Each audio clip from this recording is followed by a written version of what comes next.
Dreams collide. High road roaring every night. Spotlight on Spurs, feel the fight. Spotlight on Spurs, hearts ablaze. Through the cheers and cloudy days.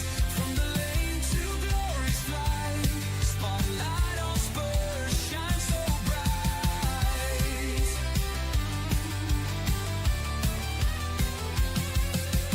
Echoes rise when we take the field.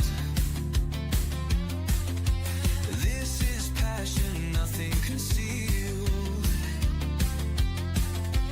Through the tackles, joy ignites. Spotlight on Spurs, burning lights. Feel the tempo, sweet and wild. London's warriors never mild. Every challenge we endure. Spotlight on Spurs, loud and pure. What's up, guys? Luke here from Spotlight on Spurs. And look at it. I'll tell you what, if we had an attacking four of this four, we would be scoring some goals under Frank. But unfortunately, we don't. We've got the front four that we currently have. But I think we've got a couple of debuts in here as well. So thanks a lot for everyone for coming on. Seeing as you're directly above Danny, we'll start with you, mate. I'm pretty sure it's the debut coming on. I appreciate you coming on. Thank you very much. How are we? I think it is. Yeah, I'm good. I'm really good. Honestly, I'm quite calm when it comes to Spurs. I'm just more annoyed by the fans. That's my take at the moment. But we'll get into it. But yeah, Right, so hope you guys are well. There's four of us that are going to annoy Danny. That's a great start. 2 minutes in. Perfect. Another debutant, Spurs fan John. How are we doing, sir? Thank you very much for coming on. Yeah, mate. About 6:30 this afternoon, I started reading a very long post in WhatsApp by Danny, and I've just finished it now. That's how long it was. Yeah, for anyone watching that don't know, we are in a WhatsApp group, all of us, I think. And Danny's been sending in some books. There's been a lot of read more. It's been good entertaining stuff. It's like it's like I come in for like one. I don't know. I'll come in for like today, and then you won't see me for another year now after this. Yeah. I actually forgot you was in the group at one stage, and then bang, that's it. I think he composes all his words and then sends just one day and pushes them all in. Appreciate it. Flower, he's back again. He's like Vicario. He shows up. He has a bad game, but he keeps coming back. I love it. How are we doing, sir? I'm going to leave now. That's not very nice, is it? Funnily enough, Vicario does the same sort of thing. He blames everyone else and says it's not him. So you're following suit, mate. It's good to see. No, I'm all good, mate. To be fair, anything barring Spurs, I'm cool. It's just the Spurs part I struggle with. It's every single person that goes on any show says exactly the same thing. They're like, my personal life is absolutely fantastic because I'm a Spurs fan, so everything's got to be perfectly normal and brilliant when you're in your personal life. Last but not least, Billy, thanks again for coming on, mate. How are you doing? I'm good, mate. I found the solution to for my Spurs woes, and turns out you just have to watch the darts. That's what I'm doing instead. I'm just going to try and do that every opportunity. I don't know if anyone watched today. Absolutely brilliant, but yeah, that's how to be happy in sport is watch the darts instead. That's what I might do at the weekend as well. Mate, well, it's better than watching the cricket. Yeah. Don't watch the cricket. Whatever you do. The darts, not really a fan. Like, you are a fan of ones, but you're not there's so many games. I don't really care. Just absolutely brilliant. But yeah, I see the was it the first player ever? Yeah, absolutely sensational. Guy won this one as well. It's been brilliant. Much more exciting than Tottenham at the moment, that's for sure.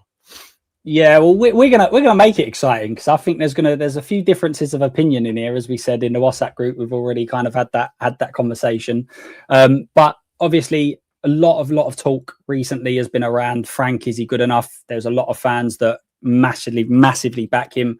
Then there's others that don't, and I always felt this was going to be the case, particularly with Ange last year. I feel there was always going to be this divide, whether Ange was here or not. It was always going to be.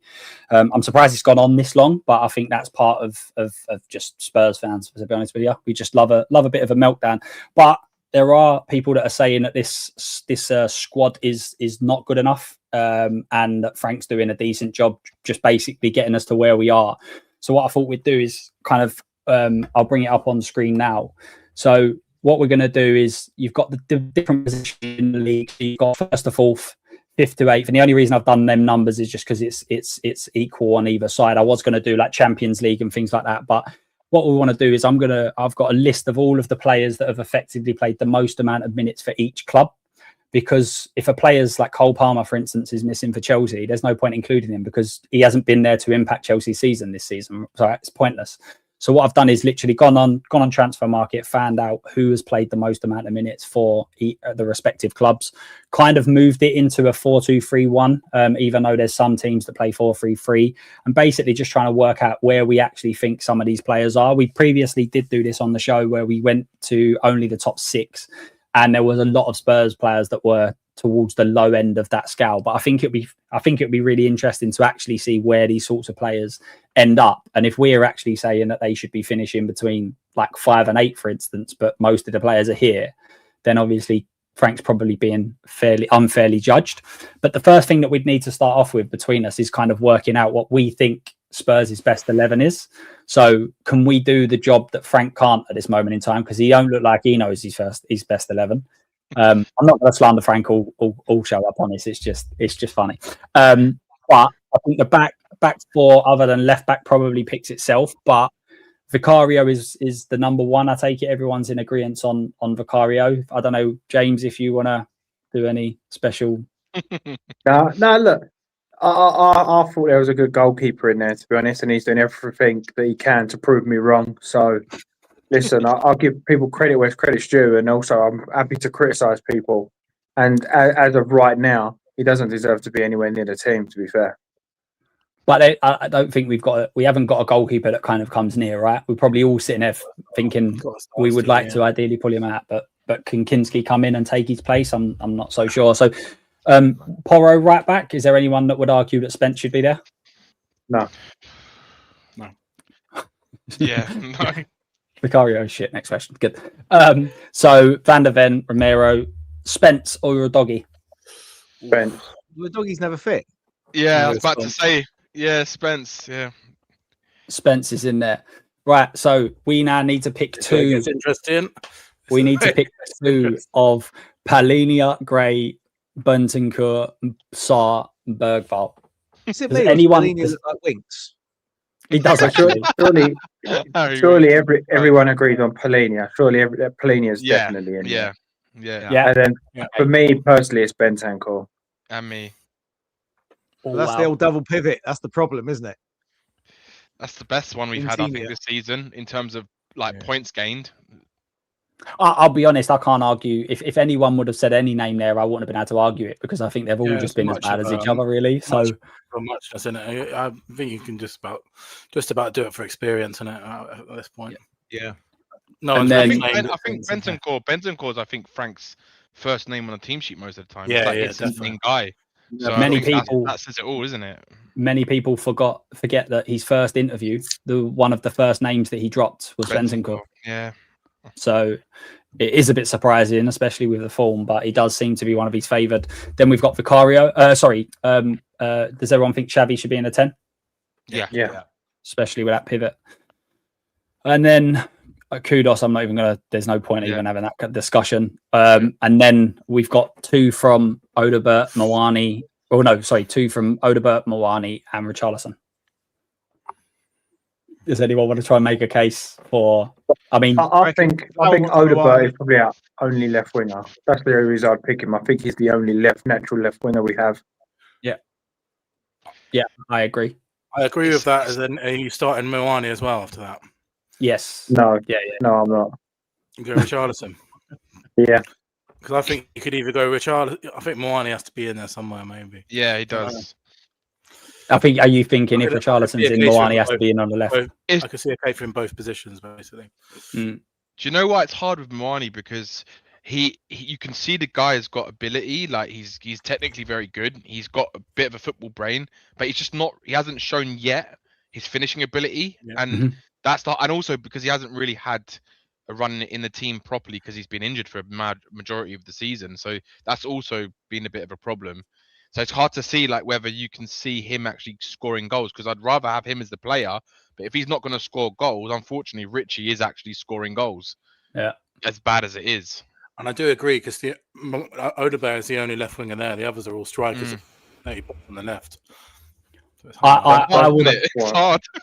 It's even like we need to try as well not to just go based on form, because if you go based on form, then all of our players are going to be where we've been, because we haven't been very good, sort of thing. So that's what we expect to see from them in a standard sort of thing. Yeah, but we haven't seen anything from Moani since he's joined. Really, he's done it in like the French league and stuff. But at Tottenham, for me, I think it'd be a bit unfair, because what are we judging by? People say he hasn't had a lot of minutes, so what are we judging him by?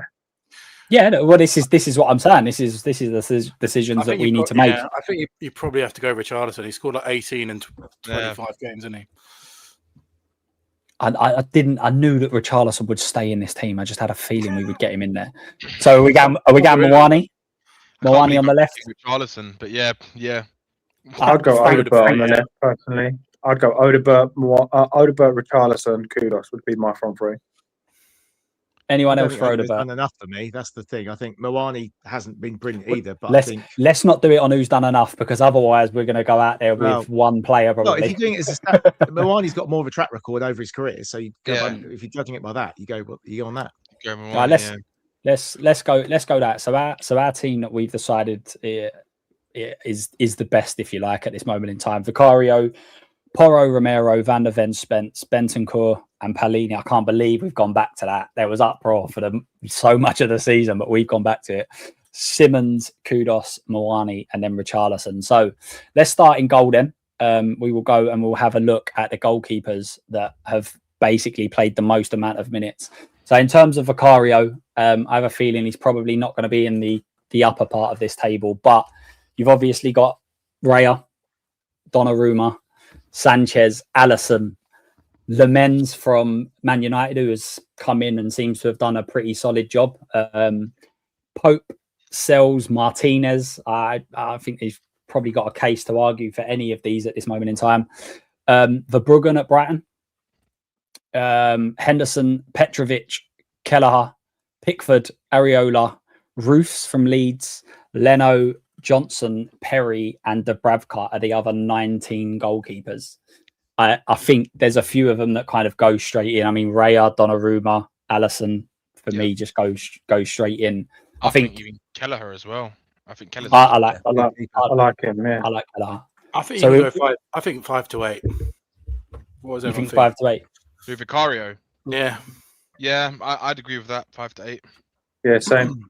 I did think that he might be a little bit lower there, to be honest. I thought maybe he might be a little bit lower. But maybe he's 8. He might be 8 rather than 5th. But Yeah. So I would say 5 to 8, because people like, I mean, maybe it's because they're not our goalkeeper, they don't get highlighted as much. But the United guy, he's made a lot of mistakes also. It's not like he's come straight in. He's fumbled quite a bit. So he would be up like one at the bottom as well. So I would say around 8th for me would be fair. And I think Vicario could get a move to Inter. Like he's got his reps pretty good. I think we hate him a lot because we watch him every single week. Do you know what I mean? Like yeah.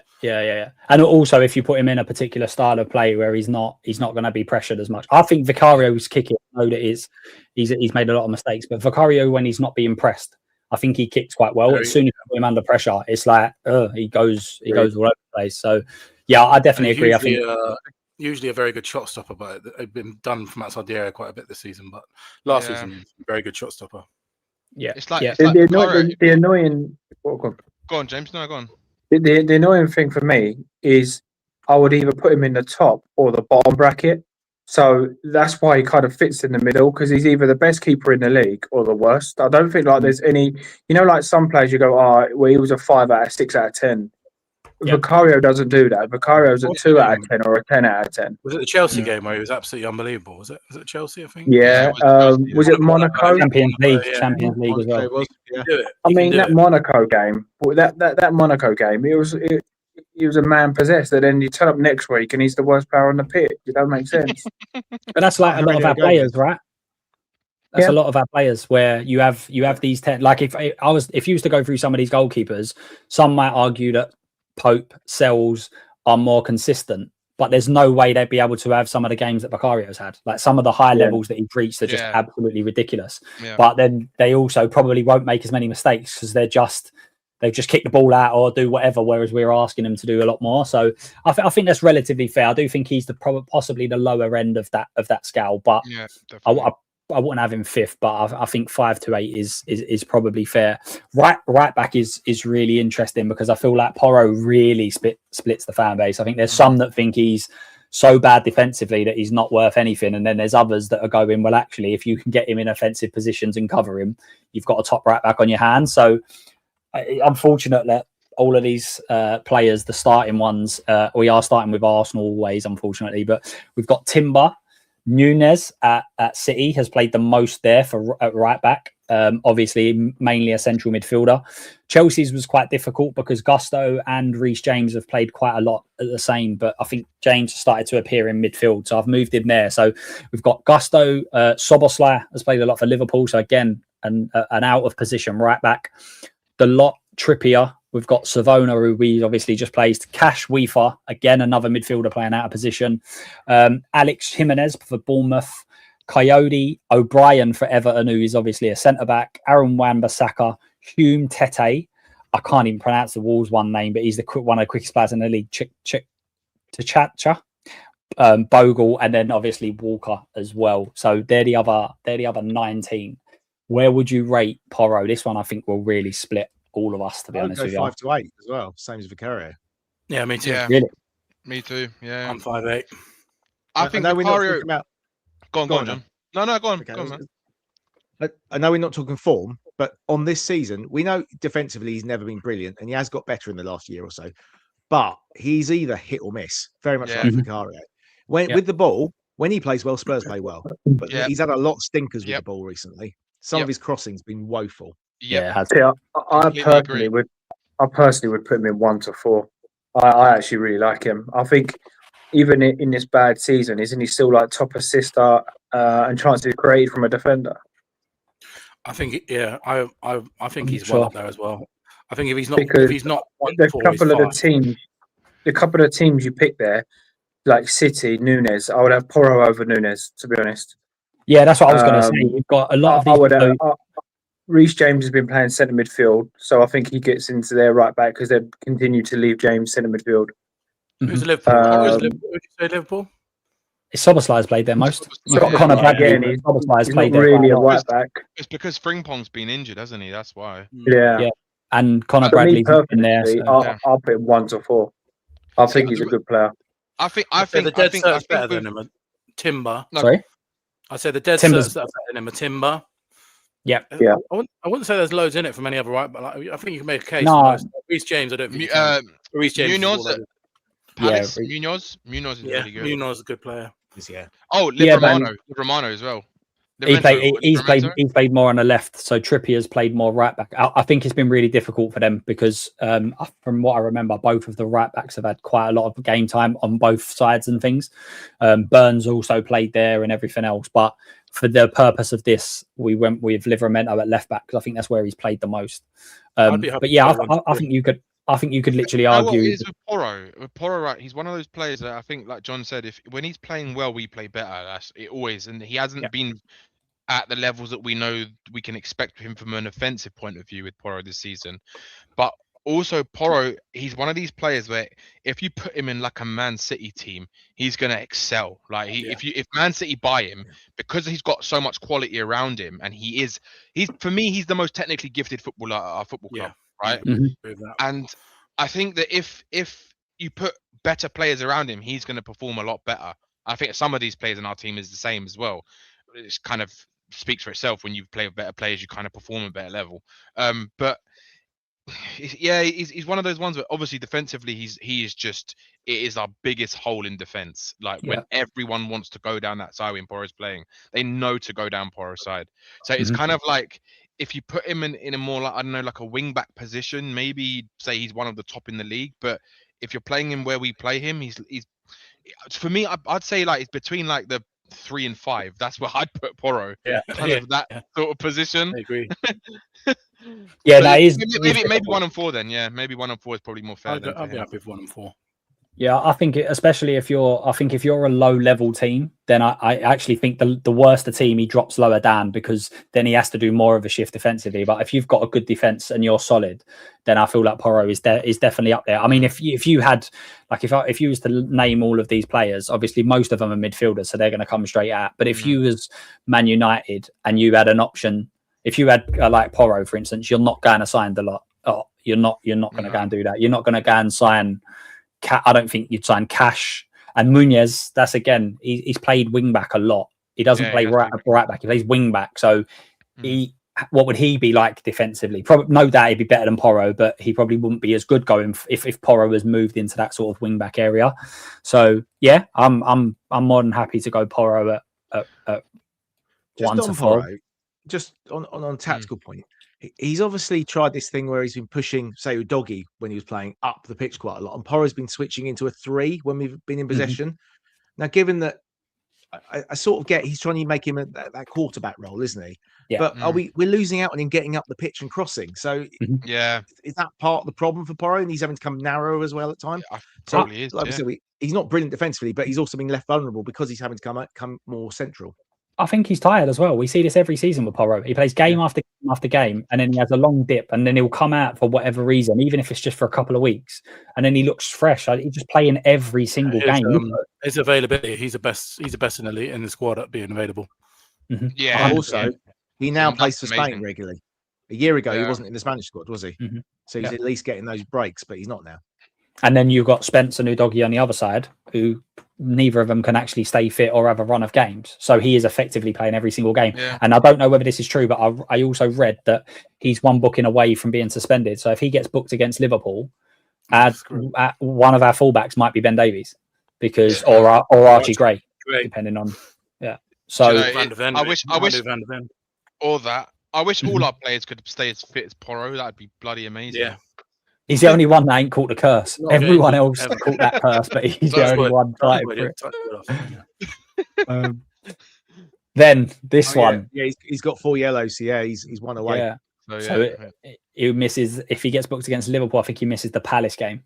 Could it reset after 19? Does anyone know that? I think it resets. Yeah, after 19, it goes up to 10, and then you got till end of game 32. So that's it. Romero's he's got what? 14 games to not get booked 3 times. Yeah. Before he gets 2-game ban. So he's going to get banned. We just need to work out when. North London Derby will get banned. You watch. Yeah. This is a long list, because I think, especially with centre backs, it's very difficult to judge them individually. I think a lot of it is about the partnership that they're in. So I have grouped these to sort of together, but I think that these two are up there. But you've got obviously Saliba and Gabriel at City at the moment. Got Gvardiol seems to have moved in the middle, so you've got Diaz and Gvardiol. Chelsea's is Chalobah and Fofana. Liverpool's is for a long time now VDV and Konate. At United, obviously they play 3 at the back, but for the purposes of this, I've moved it, so we've got De Ligt and Yoro. Burn and I don't know how to pronounce his name, but from Newcastle. The team that never lose, but Milenkovic and Morello in Forest. Konsa Torres, Van Hecke Dunk. Again, Palace play 3 at the back, but I've gone Gay, Lacroix. Bournemouth is Diakate and Sensei. You've got Collins and Van der Berg. Everton is Tarkovsky and Keane. West Ham is Kilman and Tadabi. You've then got again Sunderland play 3 at the back, but I've gone Mukiele and Ballard. Fulham is Bassi and Anderson. We're coming towards the end now. Wolves is Agadou and Totti. Leeds is Roden and Struijk. And then Burnley is Ekdal and Estev. I just think these two go. They should be down 1 to 4 immediately. To be honest, I should have just put them in 1 to 4 and not read out all their names. I'll put Van de Ven 1 to 4. I'll put Romero 9 to 12. To be honest, so I'll go 5 to 8. Do you know what? But it is a partnership, right? Do you know if you're picking partnerships, though? If you're picking partnerships, Arsenal, Liverpool, City, I would then pick Villa, Konza and stuff. I like Konza. So Torres, I would say 5 to 8, to be honest. would you say you'd rather have Konza and Torres than Van der Ven and Romero though? But this is why it's hard, though, isn't it? Because I'd rather Van der Ven than any of them, but then I'd probably rather Konza over Romero. Yeah, same as like Palace, isn't it? I'd rather have Guahi over Romero, but then Van der Ven is pulling the side up. So that's why I would probably say 5 to 8. I don't think we've got a top 4 partnership. See, No, I don't. yeah, it's hard because I kind of am in agreement. I think Van der Ven is 1 to 4, and Romero is lower down because Romero is like the player where you know that he is capable of world class levels, right? The guy he can do it in the biggest of biggest games, but the problem with Romero is that he doesn't do it all the time. He picks and chooses when he wants to perform. And that for me is why I get so frustrated with Romero, because if Van der Ven, who I think is our most consistent player, right, in terms of where he can keep that high level majority of the time, and Romero can't, it's hard to justify him being well, I don't think he's a world class defender. I think Van der Ven's more of a world class defender than Romero is, in my opinion. And I think I thought Van der Ven would struggle this year. I thought Van der Ven would. I thought we played to all of his strengths last year, and I thought that when he was playing in a more defensive system, young, like little small attackers trying to attack him and run at him, I thought he might struggle because he seems to be quite slow. But in terms of being able to shift and move around, but he's been superb, to be fair. So is it fair to say that one of our best passers of the ball though in the squad? He is, yeah. And he is. true. And when he comes out of it, I know there's a lot of love for Danso, and I understand it and I get it. But when Danso is on the ball and Romero's on the ball, it's ridiculously But different. for me personally, the top 4 centre-back pairings would be City, Arsenal, Liverpool, and probably Forest, to be honest. I really like both the pair of those guys. Yeah, I suppose part of it depends on what if you was looking to play out from the back, then Murillo and Milenkovic is not. I just don't know. We go 5 to 8 then, but say it's 5. So say it's 5 then. Yeah, I'd say 5 to 8. I would say Romero is similar to Vicario. He's either a 10 out of 10 or a 3 out of 10. There's no in between. And to be fair, if you look at goal ships, it's hard to argue top 4. On talent, you can definitely make a case. I think Romero's unbelievable on his day. I personally rate him more than Van der Ven. If we're in a cup final, I think it's hard to say that I'll pick Romero over anybody in the league. I think it would be that close that I go, you know what? Even over the Gabriels and stuff, for that one game, I go, right, Romero. Yeah. And you've got the Drogba argument. Yeah, but then the moment you play a Sunderland or a Leeds or a Forest, that's it, game over. You got that Drogba argument. If you've got a final, I want Drogba starting up front, but he only averages 11 goals a game, 11 goals a season. So I don't want him over the course of the season, but I'd take him in a final sort of thing. So I'm not against that. That's why it's hard where you can't. That's why people. Well, for me, you can't judge Romero as a world class defender. He has world class games, but he doesn't have he's not consistent enough, and that's proven over the course of since he's been at Spurs, which is just frustrating because he's got it in him. It's his own concentration. And you can see it in a game like the game against Forest. All he wanted to do was hack the Brazilian player who was playing up front. He wants to do that every game now. Whenever there's a Brazilian, it's ridiculous. Yeah, and big shout out to Callum. I'm late here, but Vicario being a top 8 goalkeeper is a stretch. We specifically said that he was like 8th. To be fair, we was like we weren't saying he was a top 5 keeper. We were saying 8th, so we're kind of in agreement.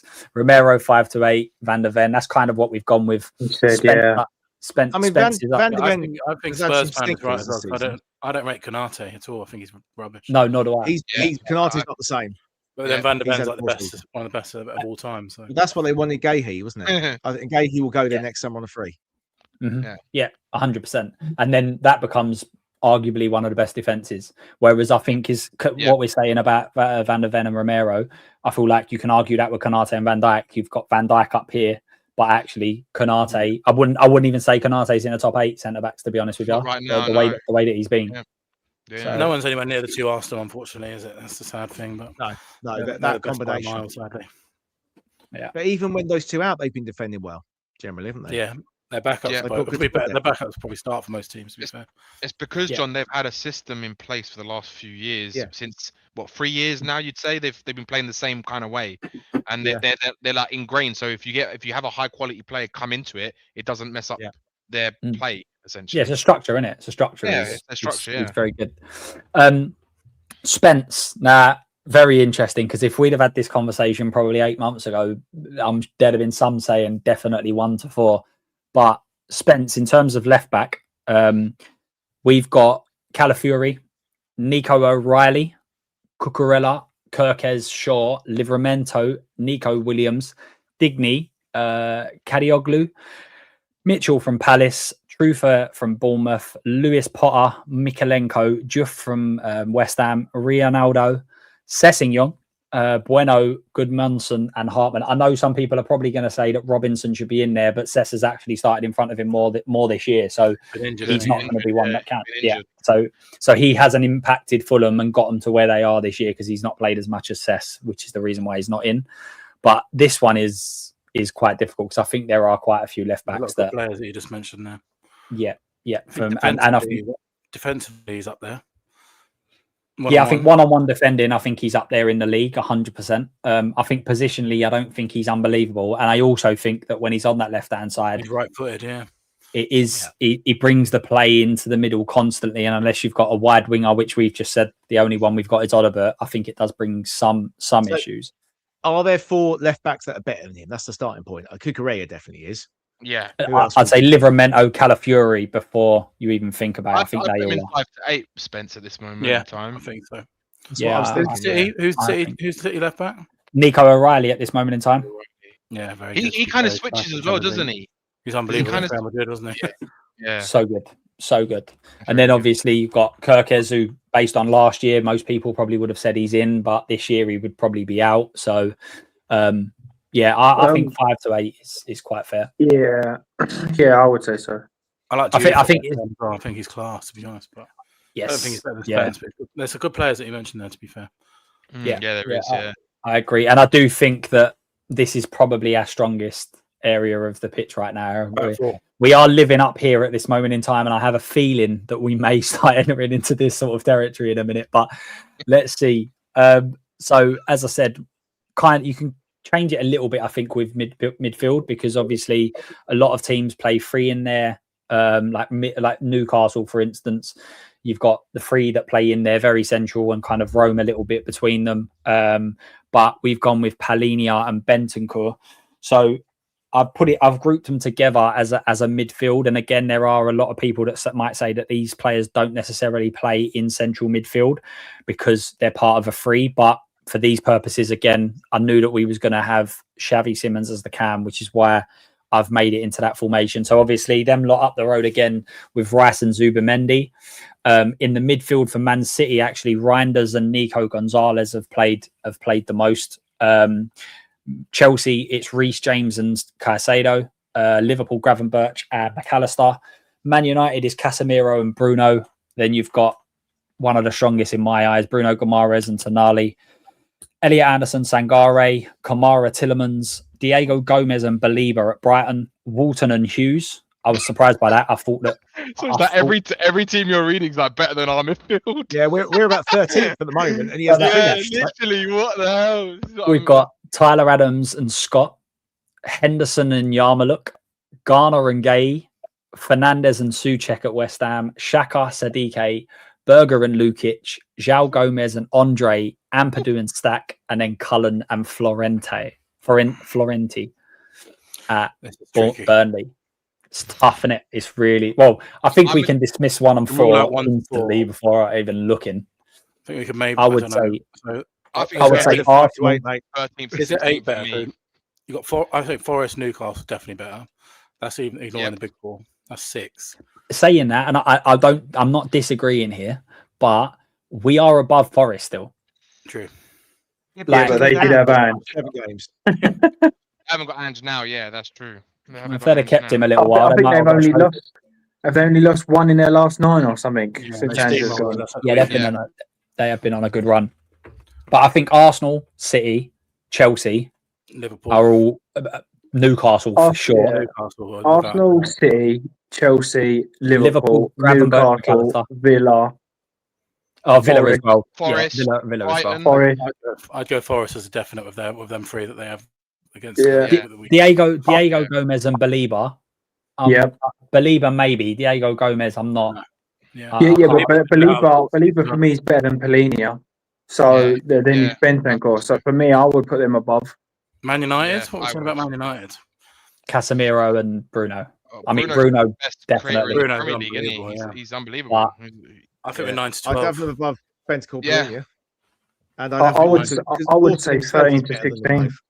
A lot of people are saying they prefer Wolves, João Gomez and Andre. Well, they're two João- highly rated players, aren't they? Apparently. Yeah. Yeah, Both because of them. you got to remember, like these teams are in certain positions because of the whole team, not just those two players. So if we're taking out that position, Yeah. I think there's so many teams that've got better midfielders than us. I don't disagree. I think that's where we're seriously lacking.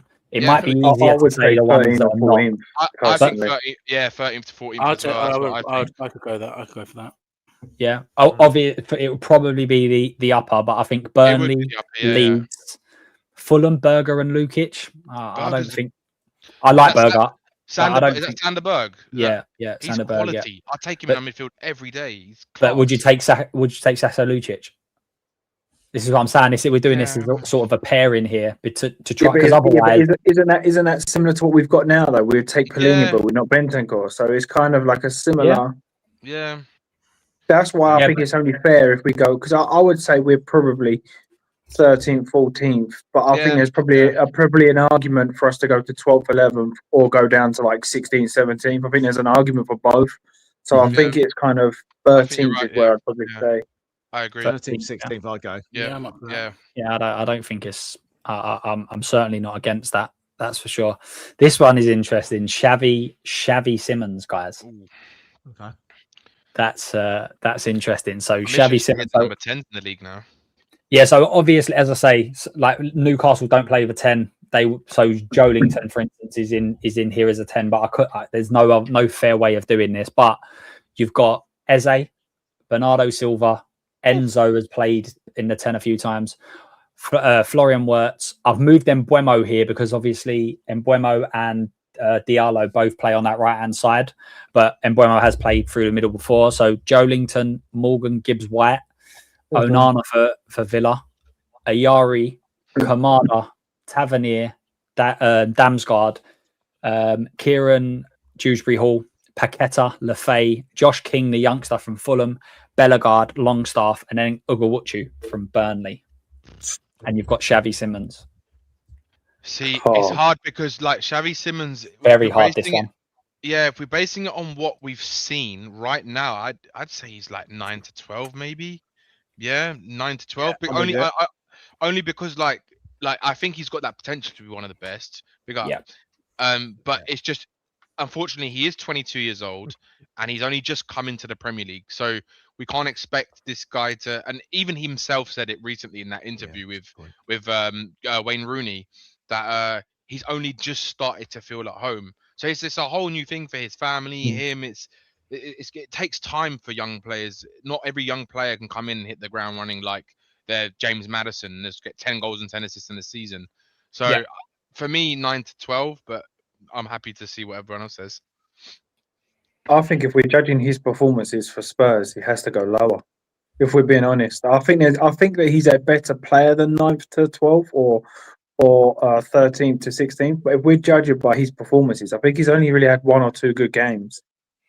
Like everybody that you said there, City, Arsenal, Liverpool, Chelsea, Villa, Would you take him over? Newcastle.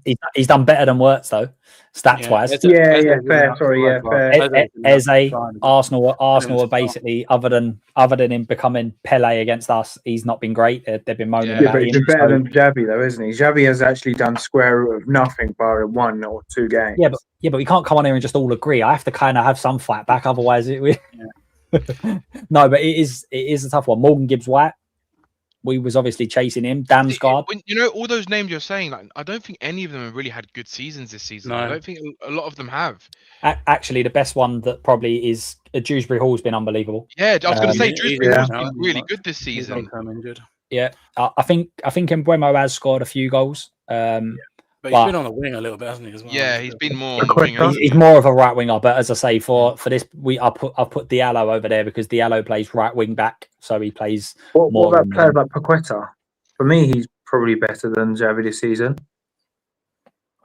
Yeah, I wouldn't argue if we signed Yeah. Paqueta, I think that'd be a great signing. But Yeah, I think I he's love probably going to Paqueta. play more of an 8 for us. But yeah, I mean, Yeah. So for me, I think we've got that awkward thing. I think 12th, 13th, 14th, 11th. I think you're kind of end of there. Yeah. To Yeah. be honest, I think from what I've seen of him, I would actually go 13th and below. That's where I personally would be. I'd go 9-12, but I think Yeah. potential-wise, I think by the end of the season, you'll hopefully be in 5-8 if he can sort it out. Absolutely. yeah, this I is agree. not based on what careers they've had because otherwise you're going to start Yeah. saying like these two should never be here if we're talking about careers. Like Yeah. Juventus won league after league, Bayern. Do you know what I mean? So this is purely based on what we have seen currently right now. So then it Um, has to go 13th for me. If we're basing him on what we have seen, he's had Yeah. one good game for me. It has Names to. on that. Yeah, he hasn't done a lot this season. I do rate him. I think he's going to be a top player. But Same if I'm here. saying from what I've seen now, has to go 13 for me. 30. Up to you guys. I think he's probably again you could the thing is no matter what numbers we put in here unless I've done 1, 2, 3, 4 there was always gonna be, so I can't I don't think Can I anyone, just- Yeah, go on, John. I was just like, we said we weren't going to do form, and now we obviously have done form.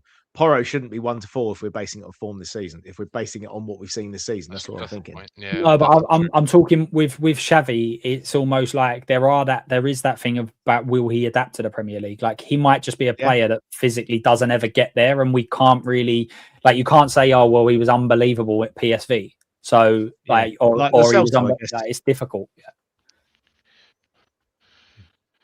He's one of those players like right bang in between that sort of 9, 12, 13, 16 bracket. It's like, And then, kind of like, but equally, in a month's time, he could also be up there. Do you know what I Yeah. mean? Like, yeah, almost where, like, I he has adapted. say put him 9 to 12 then. Like yeah, meet in the I think middle. that more people put more people put 9, 12. I think that's a lot because there's, like Dan said, no one's been that good this year at all in that position. Yeah. I think Morgan Rogers at Villa he's been really decent, Right. but I know So that he plays a bit all over the place with Villa, doesn't he? He does. Big up Rain. We've put Porro in there, mate, because a lot of the right backs this year actually are centre midfielders. They don't actually play right back. So Liverpool, Soboslai's played mostly there. Nunez from City has mainly played there. That sort of thing. I think for like people who don't know, the context is that we're basing it off against all the other players in those positions in the league. Yeah. So what we're doing is we've got our player, and then I'm naming the other 19 that have played for all the other teams and the most amount of minutes that's been played. So we're not including players like obviously like Maddison, for instance. You could argue he's in our best 11. He's not impacted this year, so we can't say that. We can't put Maddison in here, for instance, and then say Frank should be doing a better job because because of Maddison being in the top players when he's not available, sort of thing. So, kudos to this And again. Here we go. We Also, might get a bit of positivity for once in this one. also with that, obviously, it's just so people know that Van der Ven is not 5 to 8, but they come as a pair. Yeah. Otherwise, if someone tunes in, they've gone, hold on, Van der Ven 8. Like, And as we said, we have got Vicario and things like that where we're saying that we think he's the lower end of the 8, and we also said about these guys that they're probably a bit higher up than 16th sort of thing. So yeah, we tried to keep the midfield and the centre backs as pairs because I think that is a fair reflection, because as I say, there's a lot of centre backs where you would say, yeah, that would be great. Like Gay, for instance, a lot of people would say, right, I'd take Gay, but Gay is actually a left centre back. He's played left centre back most of the season. So you can't say I'd take Gay and Van der Ven because he hasn't played there. So it'd be unfair to do that. Right wing. So this we one might get a bit of green here. Let's try same for well, For me, I'm not so sure. Right. But for me, that's me. So again, Saka is there. For Yeah. Manchester City, I've put Foden because he's probably spent the most amount of time, but again, he's a bit of a floater. Esteval, Salah, Diallo from United, Josh Murphy from Newcastle, and McGinn has actually played. I don't know why, but that's where he's he plays. positioned, although he don't Yeah, play he does there. play there. Yeah. He does play there, yeah, a lot. Minter, Ismail Sarr, Clive Atara, and Dyer, Bowen, Bertrand Traore, Harry Wilson, Arios Aronson, and then Larson for Burnley. I don't About think 1 to 4. Right? It's 1-4 to 5 to 8, definitely, right? One of them. Yeah, It's 1 to 4 for me. I'm 1 to 4. I think Foden, Saka, Saka. definitely get in But front of him. again, if we're going by this season, Saka's got like 1 goal in like 20 games or something. I think Foden's the only Kudus- player you can definitely say he's been better than Kudus this season. Yeah, Kudus has got. If you look at his stats, he's got this. I think the second or first most assists in the Premier League, right? For a right winger who's come to a new club, he's nearly smashed his all goals in all competitions from last season. He's already on 4 goals in all competitions. I think it's 4 goals. Is it 3 goals, something like that? For me, Kudus is one of the best performing right wingers in the league. 1 to 4. I don't think Kudus doesn't get into top 4 teams. If we swap like Richarlison for Haaland or anybody that's half decent, I think his numbers double. Oh yeah, At least. I agree completely. I do think he's a bit greedy at times. I think he needs to release the ball a bit, but I don't know whether that's because he hasn't got the confidence around players around him. Because teams know that he's our only outlet, they're doubling and tripling up on him. So, because what you just said as well, Luke, I agree. What Billy said and what you just said, I think it's kind of like he doesn't have that confidence to go for to look at pass the ball to the players around him. It's kind of like Xavi Simons in that Nottingham Forest game. There was a moment where the ball came over the top. I think Richarlison failed to control it, and Xavi just looked like it was like, what? It was kind of like I'm having to play with this kind of look. It's like Xavi Simons is definitely a player that the better the players around him, the better he is. Like he's not a player that you go and sign as a mid-table team and hope he changes things. Like he's not that sort of player. He needs better players around him, sort of thing. And Rain, Neto is actually, we put him on the left-hand side here because he's played left and he's played right, and Esteval's played the most amount of minutes of any of their other wingers. So that's why Neto is actually on the left-hand side. Right, so Kudos, we're saying 1 to 4. Yeah. 1 to 4. Yeah. We've gone tough. We've got two top 4 players. So now all we need to do, guys, is get another 9 and we'll be a top 4 team. It's so easy, this game, right? Right. So left wing, we are going to go over to the left-hand side. So we've put Mawani there. We put Mawani there, but we also need to factor in that he's not really a left winger because we've done that with the other players that have played at right back, for instance. But left wing, Trossard's actually played the most this season for Arsenal. You've got Doku, well. Doku, Neto, Gakpo, Mount. Harvey Barnes has actually played more than Gordon. He's played well as well. Yeah. Hudson-Odoi, Rodgers. I've put Ruter out there despite the fact he probably plays more central, but again, for the purposes, Yeremy Pino, Semenyo, Sharda, Grealish, Somerville, Talibo, Iwobi, Hwang, Okafor, and then Jadon Anthony. It's not looking good. It's not. He's probably really 13 to 16 based on that, isn't he? Yeah. I completely agree, John. I think so. Yeah, I think Trossard, Doku, Neto. To 20. I am. James goes I am. 17. I am, to be honest. I think he's rubbish. Okay. So rubbish. Just for the argument's sake, where do we put Odegaard in that list? 17, I don't down the bottom there as well. Yeah, I think 17, 20 for me. Yeah. I think when you look at it, I think Jadon Anthony, Okafor. I don't think Hwang is that great. Iwobi is probably not a left winger, but I'm taking Grealish, I'm taking Semenyo. I think Pino will become a good player, but whether you take him, I don't know. Well. Rodgers, Callum Hudson-Odoi, Barnes, Neto, Gakpo, Doku, Trossard, all of them. So 17th. Going by what you just said, it's 17th. Yeah, I'd put him in 17th, but James, this you just wanted. All you cared about is Vicario and his rating. That's all you wanted, and Yeah, Richarlison but as well. it's true. You've just named there. You named No, three players. I thought, yeah, okay, not him, not him. And then after that, I was like, yeah, I'd take him. I take him. I take him. I was thinking the same. No, So 100%. And he's not a left winger. He's not a left winger. So if you had them options, would you go and look to get Mawani in? No, you wouldn't. no because way. He's not a left winger. So I think it is harsh. But are we saying 17 to 20 or 13 to 16? Because again, I think he's probably who are there. Right?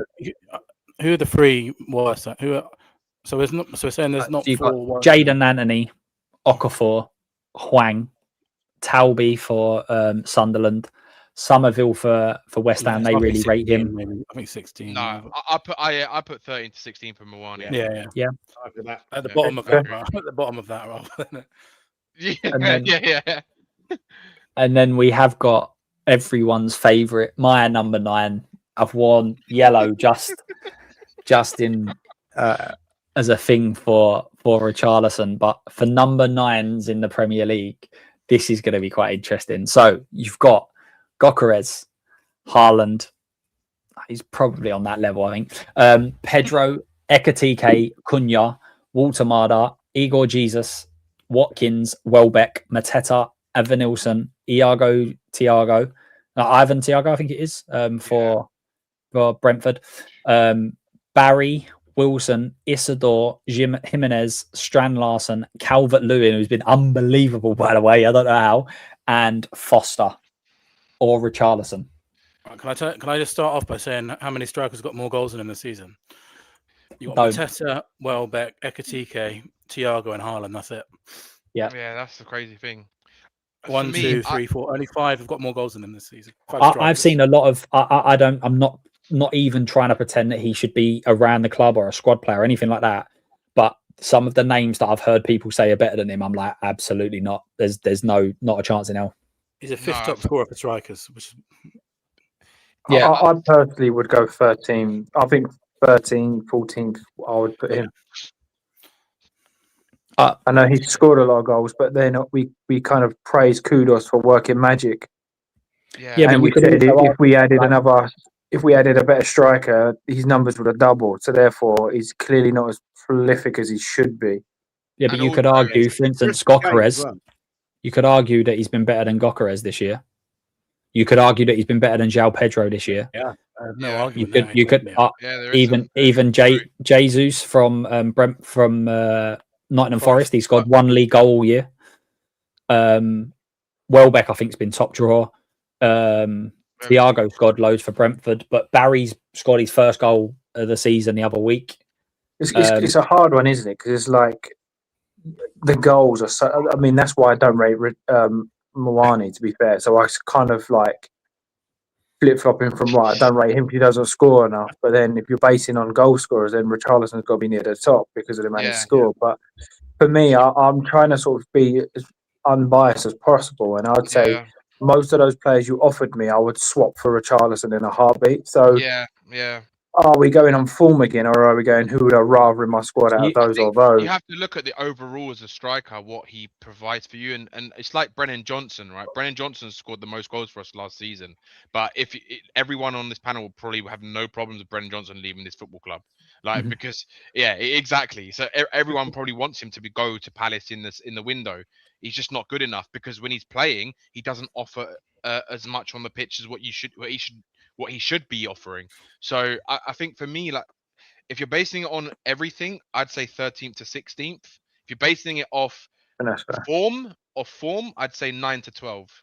So I think everyone would probably take Evanilson. He hasn't scored that many, but whenever I watch him, I think he's a decent player. So you got Evanilson, Mateta, Welbeck this year, and over what he's done, I don't know whether you would bring him in. Watkins, I would. Altamada, Ekitike, Haaland. Yep. That's 6 before you've even started. Yeah. I'd say I even like Evanilson from that's Bournemouth guy, isn't he? Evanilson. For me, I would go 13 to 16. Yeah. I could go with that. Because we're also talking about his all round game. The guy can't control the ball. So if you took goal scoring, might be in the top 5, but actually physically being able to control the ball, he's in the bottom 4. So I would go 13 to 16 personally. Yeah. No, he's really I good at though, James. He's really good at falling to the floor when he gets a little touch from the centre back. I'd change it to 17 to 20th. I can't stand that. I can't stand I that. can't either. I hate it. That for me, people say how much of a shithousery this guy is and how much he's a dog. And the guy is rolling around on the floor majority of the game crying. It is crazy. But so that's what we're actually looking at right now on Where would the you put him, 11. Luke? Where would you put him?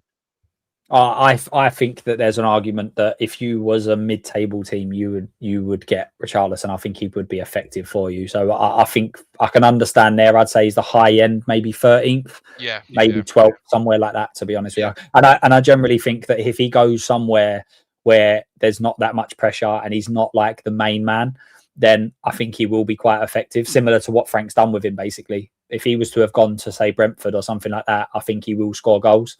Just go back to Everton. I think he'll do a good job at Everton. And Everton is definitely one of the players that he's not.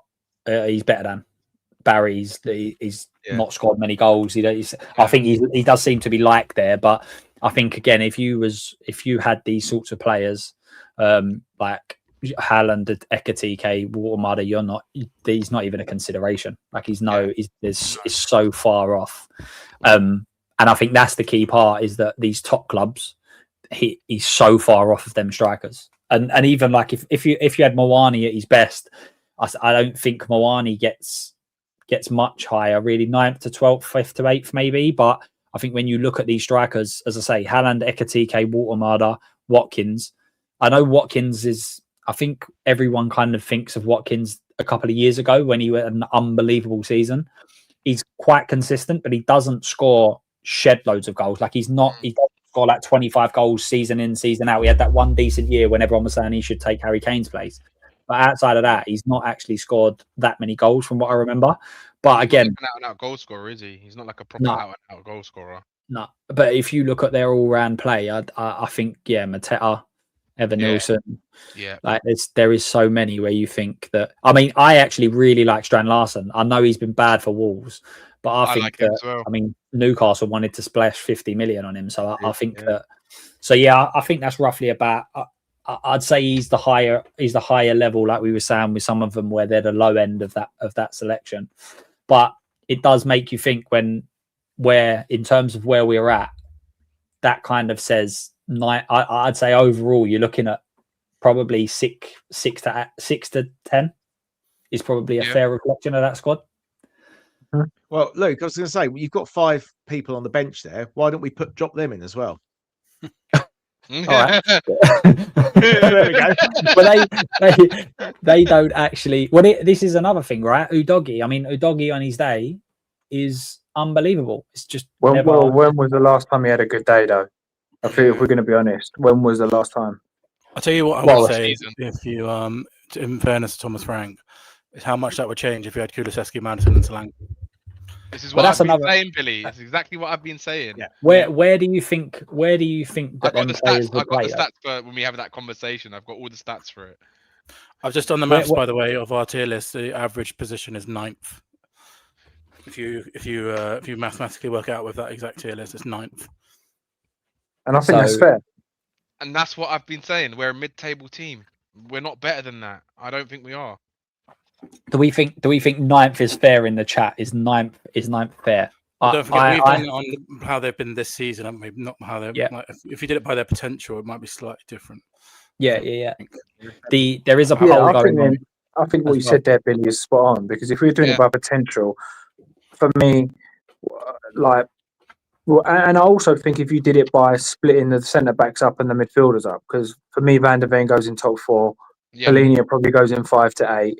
So you're naturally shifting 2 players up again. So you could probably argue that you 8th or 7th rated squad. It's just, for me, there's the other ones that bring it down. Yeah, and you also, when you talk about like what you talk about potential and things like that, like for instance, I'm not saying he's in this conversation, but Richarlison, we've said that, well, Gokeres has not really been better than him this year, but Arsenal fans would argue, well, actually, Gokeres is going to be one of the better strikers in the league or score a lot of goals, so therefore he'd be higher. So you can't really argue with potential, really, can you? Because it's based on what's been done now. I think the problem is Gokeres can control the ball and stuff, so he still looks tidy. I think that is the thing. Is whereas Richarlison has scored the best goals of the season and then probably 2, 3, 4 of them, but yet the moment you expect him to control the ball and bring a player into play or hold up a man or anything along those lines, he's nothing short of useless. Yeah. So I think that's how I'm kind of. Again, you can't judge everyone like what Danny said about Brennan Johnson. Otherwise, Brennan Johnson would be 1 to 4, wouldn't he, from last season? There is a lot more to it than that. That's why, for me, Richarlison is where he is. Because Muani looks like a tidy footballer, but can't score a goal. So we can't put him any higher than that because there's a attacking front line. He don't score any goals. And it's why I say context is very important in football. Oh yeah, 100%. And even when you take out, like, so for instance, Simmons, if you was to just go and judge the tens across the league and use Simmons' reputation, what he's done previously, there's no way he's 9 to 12. Like you're in there that like teams like Brentford, like he would just be getting in there. Like he's above that sort of thing. So I think we have been quite fair. And again, I say this is the reason why we've put this together is almost say, well, actually, if all of these players are 5 to 8, then Frank it has to play a big part of the blame, because if we're saying that all of these players are around about 5th to 8th and we're nowhere near it, then that's a problem. But actually what we're saying is that we're sort of 9th is roughly about where we're at, which I think is fair in terms of you can look at that league table and say we're there or thereabouts sort of thing. So I think that's really quite fair. Yeah, I'd say so.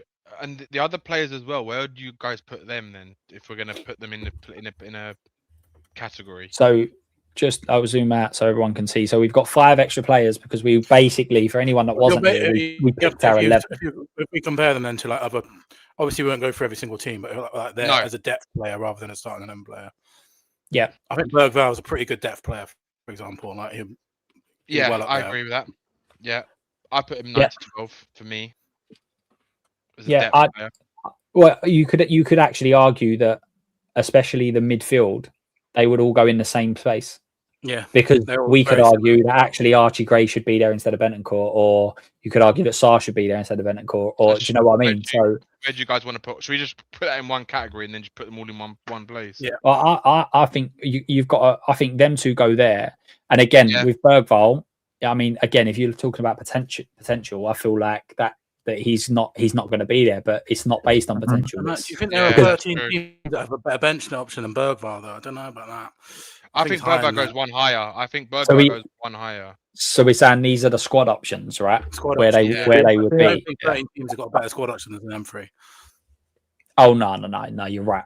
You're right. They haven't, but I don't think it probably. So move Bergvall up one then. Move Bergvall to 9 to 12. Yeah. Archie Gray. I'd say Archie Gray. I'd move. Ugh. Yeah, but they're 9. But I don't think there's 13 better depth. Don't forget, this isn't a starting team at all. Yeah. I just don't think he's had one good half of football. I can't put him in higher than that. He hasn't done absolutely nothing. Rain, what we're saying is we're not saying that Bergvall starts at a top 10 team. What we're saying is that a top 10 bench options. Yeah. So, for instance, if you was going through the team, but that's where the problem lies, is because we're actually having to use these players as our starting midfielders. That I've been saying. I've been saying this for ages. Our biggest problem is that if you was bringing these players off the bench and getting 10 minutes here and there, squads will be happy with that. But we're not. We're asking them to start games, and we've got too many of them. Right. This is Aston Villa's bench is Bogard, Buendia, Digne, Andre Garcia, Hemmings, Marlon, Lindelof, and Sancho. That's Aston Villa's bench. Arsenal's bench. Yeah, I'll take all of them. Yeah, Arsenal's bench is the best in the league. Obviously, like they got unbelievable depth. To be fair, you got Trossard, Norgard, Martinelli, Madueke. I think that's fair where we put it. To be fair, I think that's fair. Yeah. And Udogie, whose second left back is better than. I think the problem with Udogie. It's the same as Romero, right? Like last year, availability. If you're not available, As a you're second left useless. back, that's Yeah. as good as it gets, I think. If you had a Second fully left I'd back. say fit, 9 to 12 if personally. you had a if you had a 9 to fully 12. fit Udogie every single game and you knew he was available, He'd be 1 to 4. he'd be up. 4, He'd be yeah. up then too. But he's just not available enough. No, and that's the Yeah. problem. He's And you he's, look at argu- that- he's arguably like on that kind of cusp of James Maddison, Kulu, and Solanke not being available because Udogie hasn't been Mhm. hardly available all season. Yeah, He's been like 100%. a couple of games. Yeah, So 9 to, I think Odegaard, 9 to 12 is I don't fair. think you can argue very high for Odegaard because No, he has I to go think- in with Moani, doesn't he? Yeah. So now, where's our average squad position now? what about Danso? Would Danso be in the mix? Yeah, the reason why Danso's not in this, I wasn't doing squads. I literally was we was going to pick our 11 because I think he's, Yeah.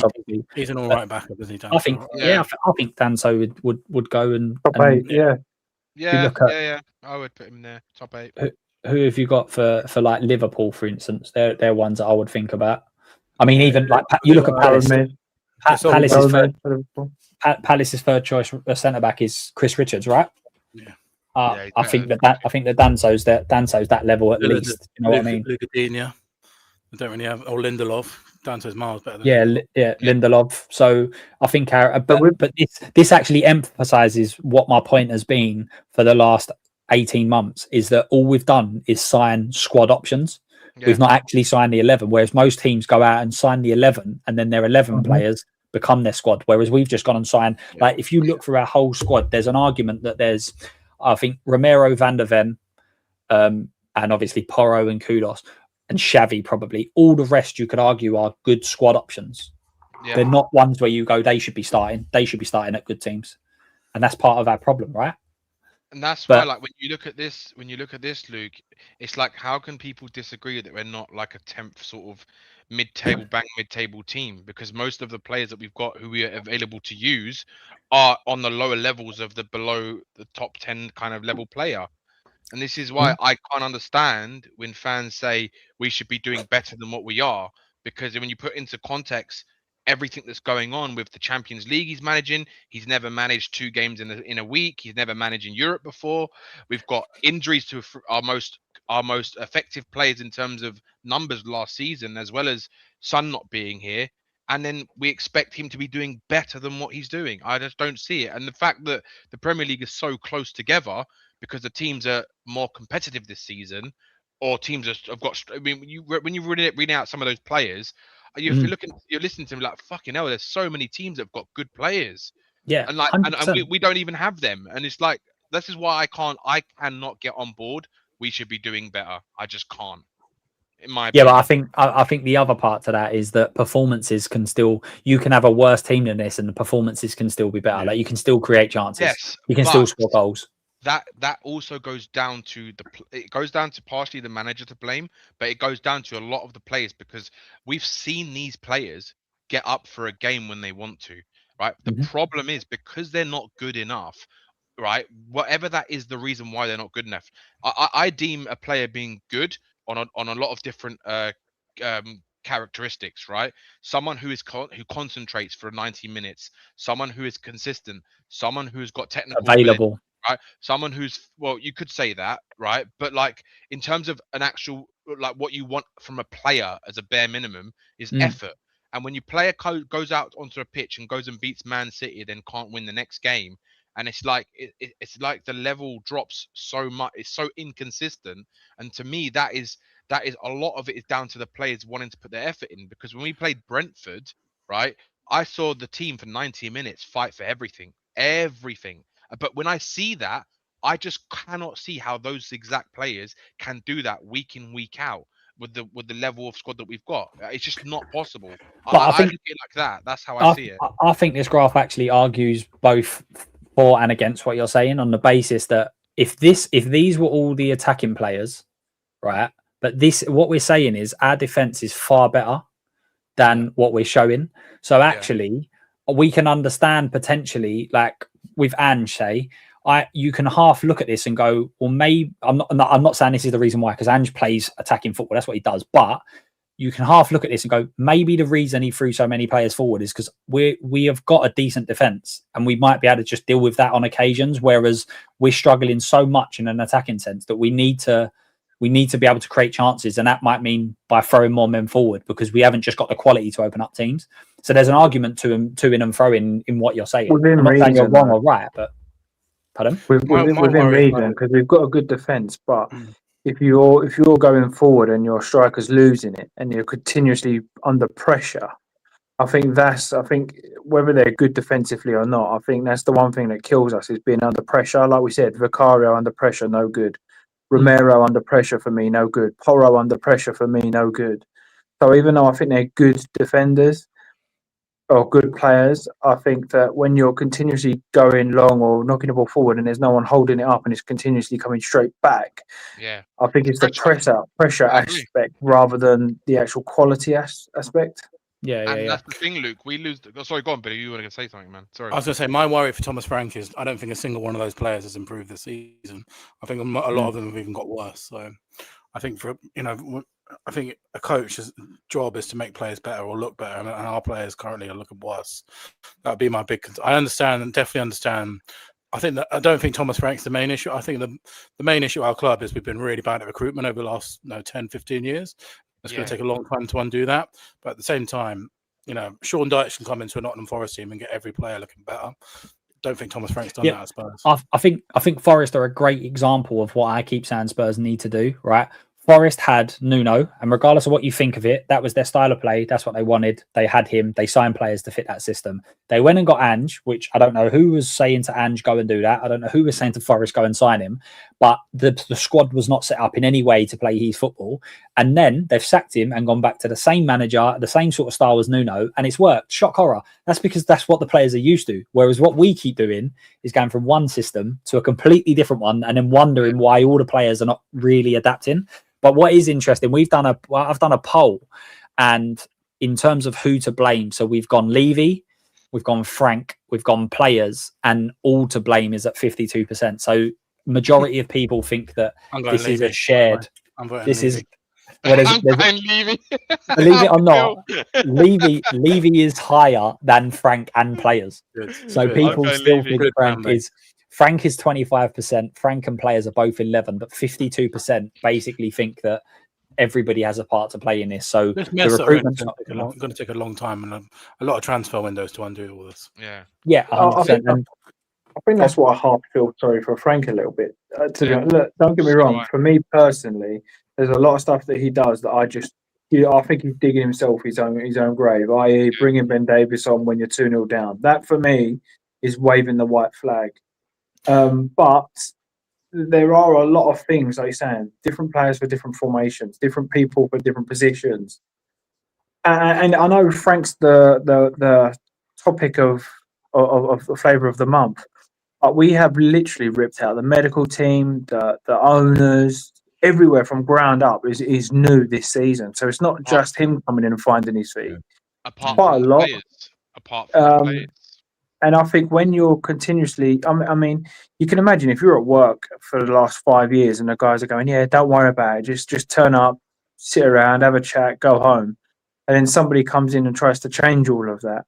Yeah. It doesn't happen overnight. It happens with people getting let go, sold, right, you ain't wanted anymore, you ain't good enough anymore, off you go. You have to kind of make a statement. So for me, even though I think it's so vital that we get players in this January, I really want to see him say, you know what, Archie Gray, you've been given a chance, you wasn't good enough, go out on loan. You know what, Bentancur, or even if he's going to be, at some point there's going to be a big name. So say, for example, it's Romero, Vicario, like big names. They go, you know what, you're going to have to go for us to get someone in to fit the formula that we want or play the style that I want. Even like Polina, he may say, you know what, Polina, I'm fantastic at breaking up play, but when it comes to actually passing the ball forward, you're rubbish. So he might say, you know what, you can go back, I don't want you anymore. I think there's going to be a few major kind of hiccups and people are not going to like it, but I think it'd be beneficial for the club in the long run.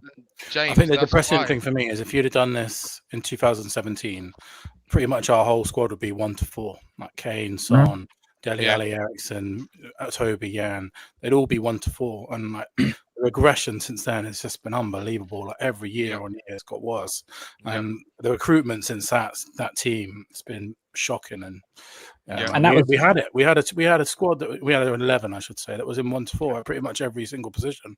You can name all that team, and they'll all be in 1 to 4. But now look at it, we had to push for 2 players at the very most. And just 1 second. So Spurs King now rank the manager. We're going to do that afterwards. 17, and 20. then where's Brennan, Tell, and Danso? So just for anyone that's just joined, the reason why they're not involved in this is that we picked the starting 11. So we're not doing it based on squads, because the whole idea of this is to work out whether Frank's doing a good job. Now, if we start including players like Scarlett and everything else, they're going to go into the 17 to 20, and then therefore it's heavily going to be weighted, almost like we should be battling relegation every single like throughout the season, because all of our players are in that division. In that section. So what we're trying to say here is based on the 11, and we wasn't sure who we would pick. So you have Odobert, Moani. You've obviously got the midfield, which could be one of anyone, which is the reason why Brennan's not there. I think everyone would agree Danso is the third choice centre back. Brennan Johnson is not a starting winger, and nor is Tell at this moment in time. So that's why he's not there. But moving on to ranking Frank. So if everyone was to what we've just done with them, with the managers, with the players, in what level does Frank go in as manager in the Premier League at this moment in time? I think very similar to the squad level. Yeah. Who are the definite top? So you got Arteta, Pep, probably Slot. Yeah, I think Slot has to, just off of what's done. I think Eddie Howe is above him. Emery's above him. Definitely. Yeah. 100%. I think personally, I think Iriola, I just think the style of play, I think bigger clubs will be interested in taking that more. I think Glasner as well. Maresca, Ariola, I don't buy that, to be honest. Ariola, I don't buy that, because he plays, if you actually watch his football, it is so much like Ange, where it's all out attack, and he gets beat most weeks. Yeah. So for me personally, I wouldn't put him high. I think there's a lot of proving to do. I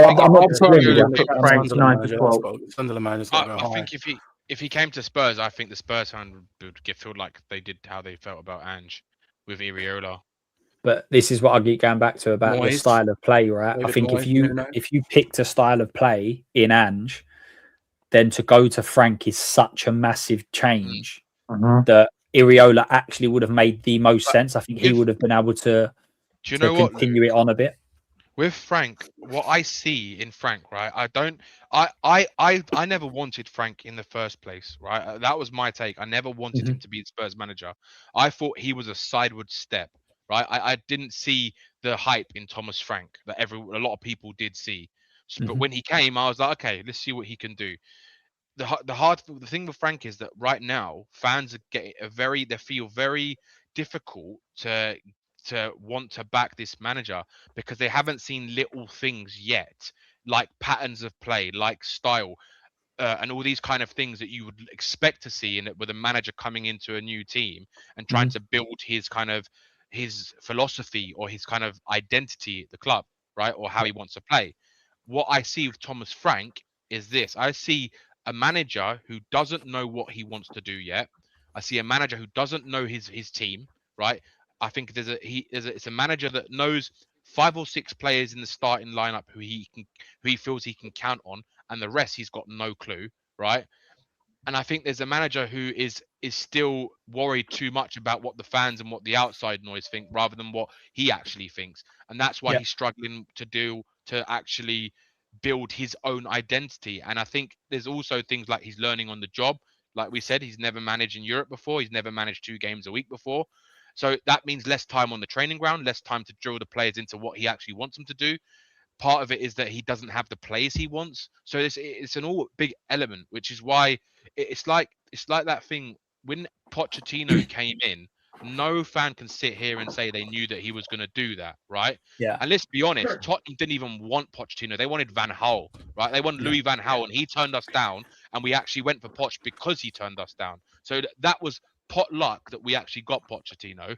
Yep. And on top of that, Pochettino had a much better core squad than what Frank has got right now. He had Vertonghen still there. He had Harry Kane was there. He had Eriksen was there. He had Dembele was there. He had Lloris there. So he had the core of that best team that we had under Poch was already at the club. So right now, Frank doesn't have that to work with, and this is Yeah, why. but Look, just one more thing. This is why I say that it's so hard to judge Frank right now. Yeah, because he's never been in this situation. And if we're gonna base it on that, then Tottenham should never have hired him in the first place, right? But Yeah. now he is here. I just can't see where we go right now.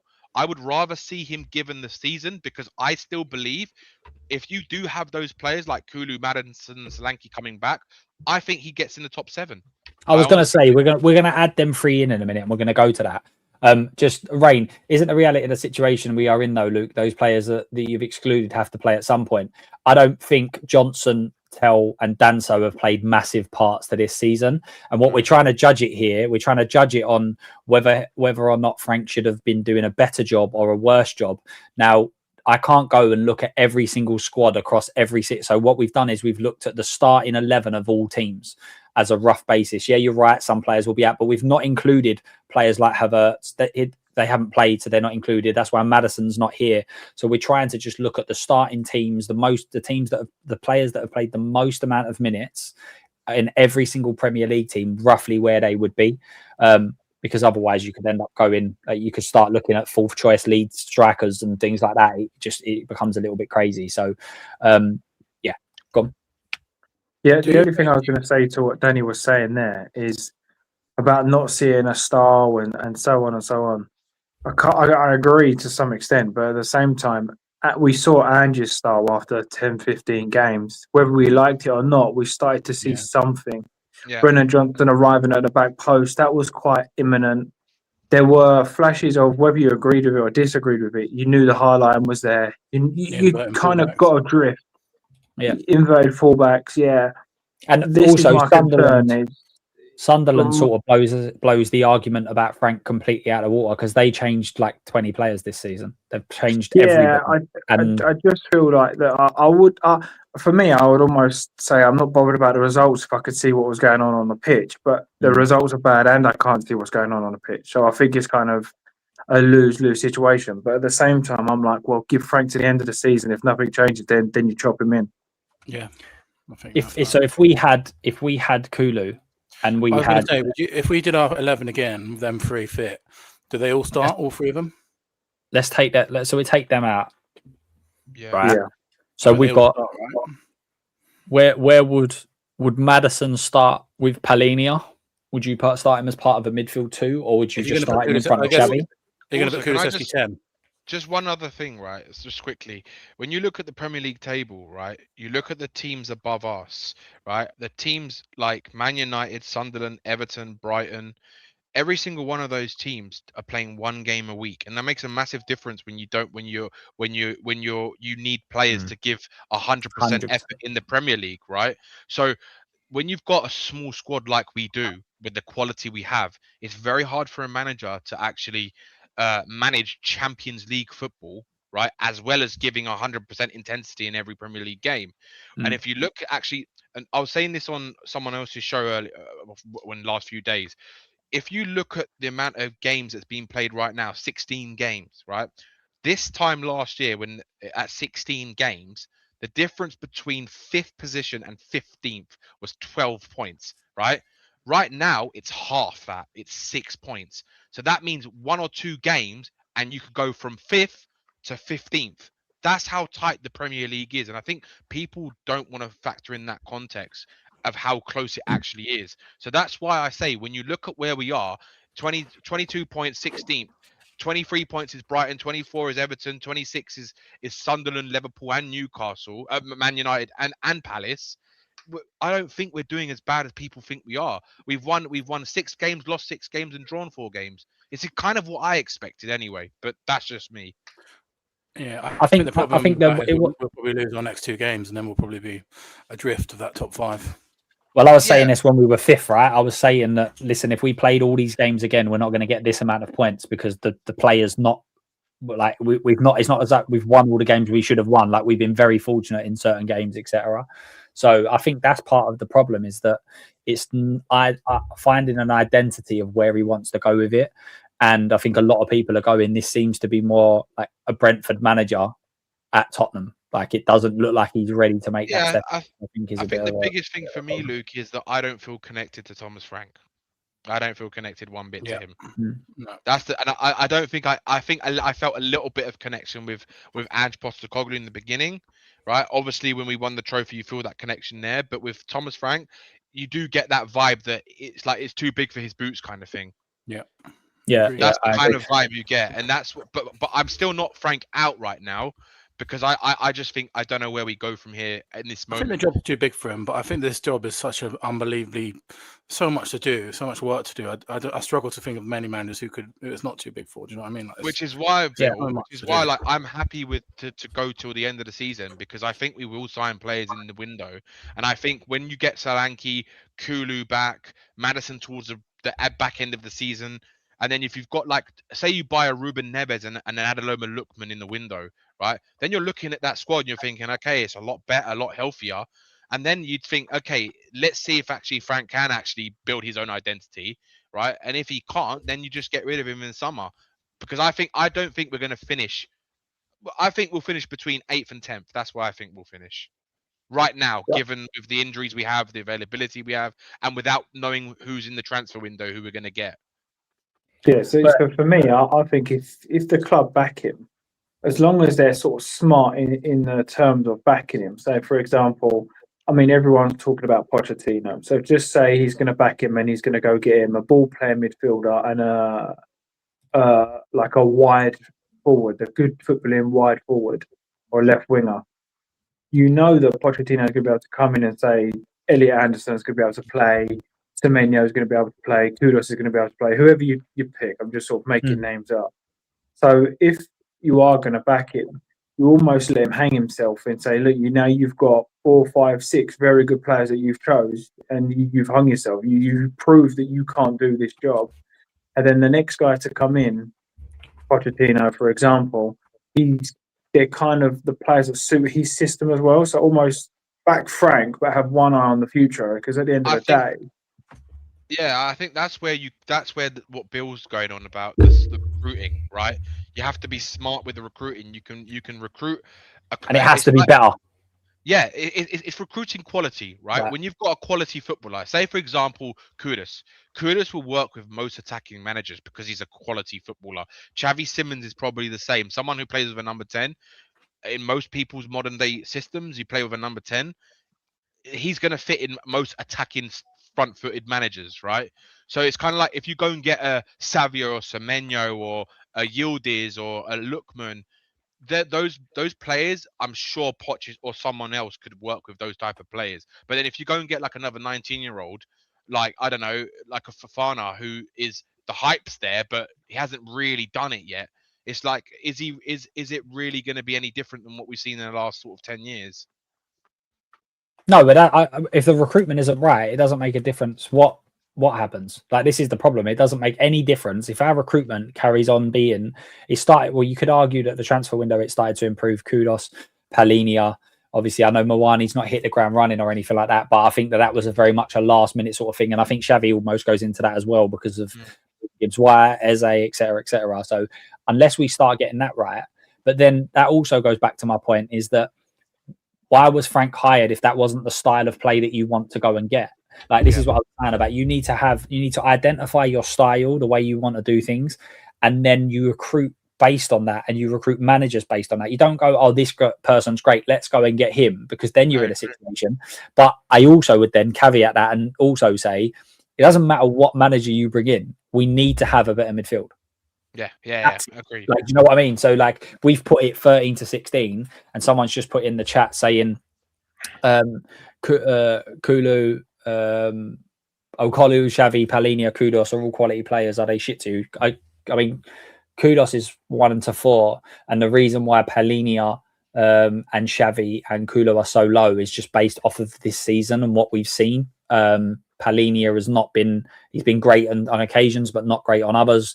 Mwani hasn't got a goal, so in the Premier League. So therefore, again, Palinia is a pair. Palinia is a pair. Otherwise, Palinia would be a lot higher. It'd be in 5 to 8. Yeah. So that's another one. Yeah, they was all put on pairs because they come as a pairing in midfield sort of thing. But I think regardless, you need to go and get like a midfielder.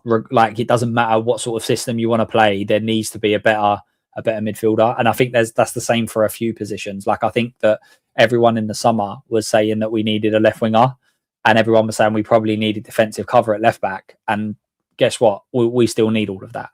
But one thing I was going to ask everyone, because we have been going for an hour and a half already. In terms of the summer, where does everyone think that the main priority actually is? Because being completely honest, I always said a left winger was our main priority, and actually, I think our main priority is a central midfielder now. I think we need to go and get a potential midfielder that can play football. Where does everyone think? We'll start with you, Billy.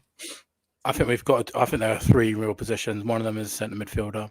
One of them is a left winger. One of them is a striker. I think if we're serious about competing, we need at least 5 to 8 or 1 to 4 level players in those three positions. We need a Kudus level left winger, I think, which we might be able to do in January. And if you do that in January, then you've got a bit of a free reign at summer. You can buy 2 really good players, hopefully. And then centre midfielder is an absolute must, I think. If we be maybe unrealistic to get someone like Adamson or Wharton or someone like that, but that's the kind of level of player that we need. And then we have to get a striker as well. We have to get a really decent striker for me. Yeah, I agree. Come on then, Flower. Yeah, I agree with everything that Billy said, to be fair. I think there's 3 that you can't skimp on. But if I'm only picking one, I'm probably picking a striker, somebody that can hold the ball up and actually allow the lesser. See, for me, I think Moani, there's potential there. I've just seen nothing so far. But if you had a proper striker holding up the ball every time it went forward, beating his man, laying it off, not afraid to have a shot, I naturally feel like he gets more out of Xavi. I think he gets more out of Kudos. I think he gets more out of Moani. So if you're picking one, I would pick a top striker. But again, I agree with the whole 3 players I needed. Yeah, John, I know you need to shoot, mate. Come to you quickly. Transfer window. What's the most important position that we need to strengthen? I think we need another fullback. We need a winger, preferably someone that can play on both sides would be great, but a left winger particularly. And we need someone who can control the midfield. Games are won and lost in midfield, and we've looked at this. You look at the stats there. Our midfield loses out too many times. You look at all the other team. Forest midfield, stronger physically, better on the ball than our guys are at the moment. I think Bergvall and Gray could become really good players, but they are 19. They need experience. They need to go on loan. We've got to improve that midfield so we can start winning more games. Yeah, I agree. Thanks a lot for coming on, mate. Much appreciated. Cheers, guys. See you soon. All right. Got to go to the doctor. Pain in the arse.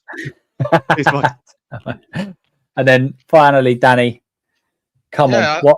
Look, your man Frank, what does he need? My man Frank. I think, to be honest, I think we need two central ball playing midfielders. I think we need 2 of them. I think because I think you get rid of Archie Gray on loan. You get rid of Sarr. I don't see the value in Sarr at all whatsoever in this football team. For me, I'd go and get like a Ruben Neves, that type midfielder, and Angelo Stiller. You get 2 players like that, or an Edison and a Neves. Now that's what I'm talking about. That's a midfield I can get on board with. You need a left winger. We need another left back or left foot wing back, whatever you want to call it. And agree with James. We need a striker, someone who is physically capable to play in the Premier League, but has also got technical ability. Look, I know I don't rate him, but I think we're actually massively missing Dominic Solanke this season. Yeah, I genuinely think so. Yeah, like I think if Thomas Frank, I think that's the guy who he wanted as his striker, and I think he's just been very unfortunate that he hasn't had him, because if you look at Moani and his link-up play as well, his numbers last season in all competitions with goals and assists is pretty good, right? I think a lot of the forwards that are injured or not here anymore. We had over, I think it was like 67 goals and 47 assists between Madison, Kulu, Solanke, and Son, right? And I think that's also the biggest problem we have with creativity, which is why I say, for me, it's why I say we have so much problems when we don't play Paulinho and Bentancur in the midfield, because when Frank was playing them, we weren't really losing games. It was the odd game, right? But we weren't playing well, but we weren't losing games. And it's what I've said from the beginning of the season. I think if Frank, I actually said it when, if Frank was going to take out one of those plays, even though we were playing bad, it's going to open up more because we lose more control in the midfield. And I think the best form of control we have, which is why Benton calls his main guy, because he's the one he can see out of all the midfielders we have. He's the one that has more control, who has the best control of the football in the midfield for who we have. And then you've got Paulinho, who does a completely different role, right? But if you're playing just one or the other, I think it doesn't. You're opened up so much more, and it goes back to what James said. It's like when you've got a team like Tottenham who actually lose control of the ball in the final third more than any other team in the Premier League, right? You're going to constantly, if you're losing the ball all the time, you're constantly putting pressure on that midfield, and then therefore you're having more pressure on the defense, which is why I think recently we've started to concede more goals. I think if Frank goes back to what was tried and tested, it might be boring, but I think he'll shut up shop a lot more again if you go back to Paulinho and Bentancur until we can get someone else in. And I think fans are just going to have to be patient with it because I don't think anything else works. And I don't believe any other manager right now can be doing better than what we're doing right now, personally. So I know we kind of spoke about it, but so Kulusevski, Maddison, and Solanke. So I take it Solanke would start in front of Richarlison for everyone. 100%. Right. Yeah. So does Kulusevski and Maddison both play in this team, or do you think only one of them does? Both. Yep. Well, you would. I mean, Bergvall was down there. So would you move? Would you have a Paulinho and Maddison in midfield, or? Yeah, I would actually go. 10? So Xavi would come out. You take Xavi out, or would Xavi play? Or would Xavi play off the left and Mawani dropped? Maybe. Yeah. Well, I personally would put Xavi and Maddison rotating left wing and Cam, and I'd have Kulu and Paulinho sitting. Yeah, I like that. Completely agree, James. Yeah, I would never agree Is so that much almost- with James before. I don't know what's going on. I actually know what I'm talking about, boys. What are you on about? I think we've heavily influenced him, boys. I think our footballing experience and knowledge has really helped out Flowers. It's brilliant. Do you think it would almost become very similar to when Ange had I can't remember who he played deep, but he then played Maddison and Kulusevski in front. It might have even been Bentancur when he played. I think it was against Arsenal when we played 3 in midfield, but it was Kulu and Madders as the sort of 8/10s, and Paulinho as the perfect guy to play as your defensive screen. Then, right? Yeah, exactly. Yeah, that. I think with that to work, if all those players come back, I think the first player I'd be looking to replace would be my left back. Because I think if you was to have Maddison and Xavi sort of centre and left wing, I would want some absolutely rapid left back that's going to just bomb forward. So it's going to allow them to cut inside. And you're almost going to have like a 1-4 kind of thing behind the strikers. And the left wing back will be like a left winger also. You sort of just kind of describe Van der Ven. Imagine having a Van der Ven at left back, just absolutely blitzing past whoever it may be. Because I think that will be the problem: is the width. You need to make sure that you've got width, and I think that's why struggles. Or Davis from Bayern Munich, wishful thinking, but that kind of player. I generally thought you meant Ben Davis then. That's what I thought you meant Robinson from Fulham.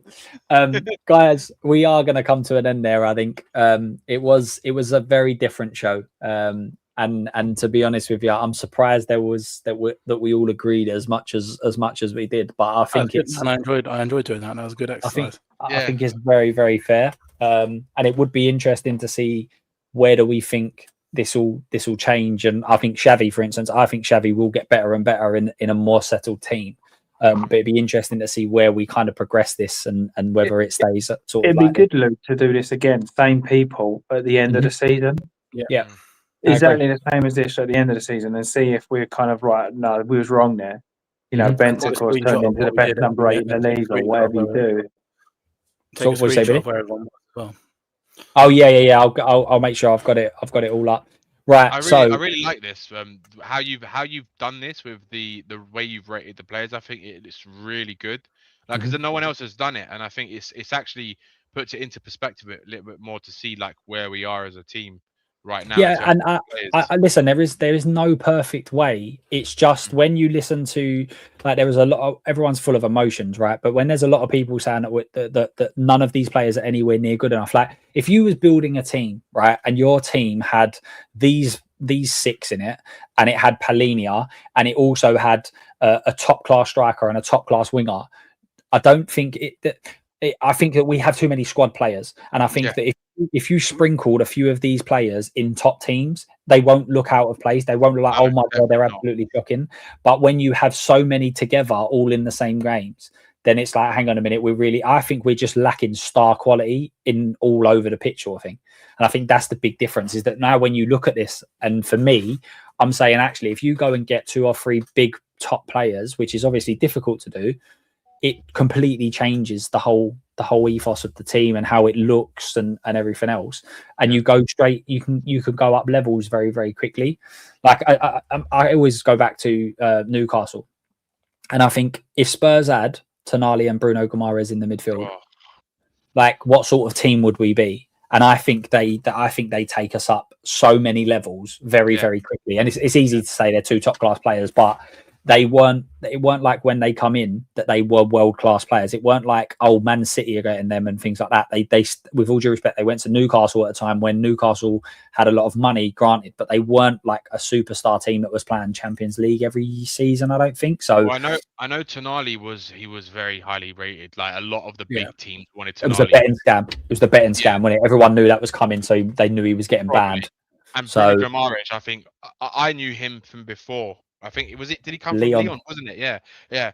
I knew him from before, and I was like, this is the guy Spurs need to get. And when he went to Newcastle, I forgot. He's supposed to go to Arsenal, he's supposed to go to Arsenal, remember? And then he mugged him off. Do you know how they got him? Yeah, I remember. How did they get him? They got him by the end on Bele money, I believe. Oh yeah. I think he went in the year end on Bele came out. So you're right. No, I think you're right. Yeah, I think you're right. Like, what a sliding doors moment that is. We signed on talent and technical wise one of the best players. That he would probably be one of the best players in the league if he had anything to do with like implement and actually trying to be a footballer. So really, really strange. But where do you think? Because obviously, like, going in, there's injuries. There's so many different things that kind of come into it. But looking at this squad now, I've always said that I think getting a European place, it 5 to 8 is roughly where we sort of are. And this is probably, I think, Billy, you said it's more 9th place, but it's there or thereabouts, right? Has it changed? Yeah. Has it changed in any way your expectations on the season? We'll start with Danny. Just in a nutshell, like with who we've got available right now, with everything going on at the club, with all the uncertainties, the injuries, we don't know if ENIC are really going to be a new board or if they're going to be the same old ENIC just with a different mask. There's so many unknowns, and I think to manage that when Frank is doing the first, he's got so many firsts that he's never done before. I think it's very hard to kind of come into a situation like this and really elevate the club and kind of really stamp his mark or his authority on what he wants. It looks like at this moment the club are kind of going with him, and I personally think that based on all of this, I think if we manage to finish in the top 8, I think that's an unbelievable season, considering all things considered, right? Especially that we've got to remember that most of these players did finish 17th last year, and it's kind of like, when you're trying to get rid of old habits, right? It takes time to get to build new habits, and I think there's still residue on these players from a mental side of things because they're mentally showing that they're not mentally strong enough in games, right? And I think that is it's such a big thing in life and in football, and you can see it. It's like there's sometimes they're going back to. It's like it's gone even further backward in certain parts where we're defending even worse, and it's like, how is that possible, right? But I think all of it plays into it. I think everything is a collective, right? So I think if Madison, Kulu, Solanke, and say we get 2 other players, a central midfielder and a left winger, I think we can. There's no reason then for me to say we cannot finish in the top 8. I think 7 is like the bar for me for this season. I think anything above 7th, I think is a sensational season for Frank. Frank is going to be the manager. But right now, as it stands, I think 9th, 10th is where we're going to be, to be honest. And I think we'll win games. I think we'll have some games where we play some really good stuff. I think we'll lose games where we're going to play really shit. And I think we'll draw games where it's kind of like, well, we kind of deserved it. It was a draw. It was a fair result. I think that's what we're going to see more of this season, in my opinion. Yeah, I absolutely agree. I actually thought we'd finish a little bit higher, but now looking at it about where we are, then it has dampened it a little bit. But I still think it's still within them numbers. It's just maybe lower down as my expectation. James, what about you, mate? Can I just say one other thing quickly? I think people, because I like to scream and shout a lot sometimes, and I think that's just the Greek in me. I can get aggressive, right? I think people don't actually listen to what I say, so they think, oh yeah, you just said all the players are shit and everything's shit. But if I actually like just not show that Greek side of me, right, and actually just calm it, you can actually I think we all agree we're very similar in what we're saying. Like it's actually we're very similar. Or kind of analogies and analysis of where Spurs are as a club. I completely agree. I'm nothing like you, Danny. You're full of waffle, mate. To be fair, but it happens on YouTube, mate. There's no, you can't have a bit of balance. Like if you don't back Frank, then you as Ange. Like and I'm like it. That's not that you can be. You could like both of them. Like you can like different managers and things. So I think that is just part of it. But no, I agree. James, where are you at? Where do you think this season ends for Spurs? I think we'll finish top 8. To be honest, I do think we'll finish top 8. I think there'll be 1 or 2 to come in January. And I hope that we hit a bit of form and things click a little bit and. Because let's be honest, I feel like the fans have been so disjointed, and rightly so. I think at some point, I mean, even I was talking today, I feel like I'm just going to have to be Frank in for the rest of the season and just see what happens. Because even if we get rid of him now, we're then wasting the January transfer window. So it's probably going to continue what we're doing now anyway to the end of the season. So for me, I think just back Frank to the end of the season, see who he brings in. If he gets 2 more players, that means he's had 6 players since joining. And if I can't see any kind of progression or style from that, then he's obviously not ready for me. So I think top 8 with a couple of new signings. And this is sort of Frank's last 6 to 8 months to prove himself. Yeah, I think that's fair. And Billy, I think you've got a slightly different opinion. I'm not sold on Frank whatsoever, but I feel like if we have a decent January, then I think we can get top 8 will probably be as good as we can get. To be honest, I personally, I'm done with Frank. I haven't seen anything that I like about it so far this season, but a decent January, get some quality players in. Who knows, it might turn it around. But I mean, I'd love to finish in the top 8. I think that'd be getting back into Europe would be good, and then. I think the funny thing is, if we finish 8th and get in the Europe Conference League, we've got a really good chance of winning it next year, which would be something to do in it. So, I think while I'm not too impressed with the manager, I do think it looks like we're going to spend in January, which is massively needed, man. We need some players, so we'll see how the new ownership do. But I'm not sold on Frank whatsoever, to be honest with you. Just to add what Billy's saying, I'm also I agree with Billy where I'm not sold on him yet. I just think that right now, I think with everything going on, I think the best thing to do is have a bit of stability in the club. Yeah, and I think that's the biggest thing we need. And I think, like you said, Bill, the biggest thing right now is we have to go and buy quality in January. Yeah, that's a given. Like that, it's unforgivable if we don't do that. Like it's just not forgivable whatsoever. Because whoever the manager is, whether it's going to be Frank gone during the season or Frank gone at the end of the season, we have to have quality players in for the next manager to come in and at least work with something. Because I tell you what, if Xavi Hernandez gets a job at Spurs right now, he'll look at that midfield and he'll probably throw up. Honestly, it'll be so bad. It reminds me so much of last year in so many aspects. Because I said last year, you had Ange just lost 22, Ange just won the trophy. I was like, everybody is right here. Like Yeah, nobody's wrong. Like you're arguing like one is wrong and one is right. In fact, anyone that said he needs to go because he lost 22, you're great. I get it. That makes perfect sense. I get also why winning the European trophy when we haven't won a trophy in 17 years is enough for you to say he should stay. Like you're both right, and it's not a case of anyone being wrong. Like you can't say winning 22 games is absolutely fine. It's not a problem, and you also can't say that winning the trophy means absolutely nothing, even if we did beat crap teams and you weren't a fan of it or whatever. The facts are the facts. That is, there is no, so but everyone's right. It's just what side of the fence that you actually sit on. And I think the same thing is with Frank. I don't think anyone can sit there and say what Frank's done in the since the start of the season is proof that he should get 2 years, 200, 300 million. That's not what you're going on. Is what you've seen at Brentford, what Spurs have become. And actually, you can see where he might be going to and what he might be trying to get to, whereas other people quite rightly can't see it. No one's wrong. You know what I mean? Yeah, by the way, I do. I was just going to say, sorry, we didn't get kicked. We didn't sack off the Conference League. We got kicked out.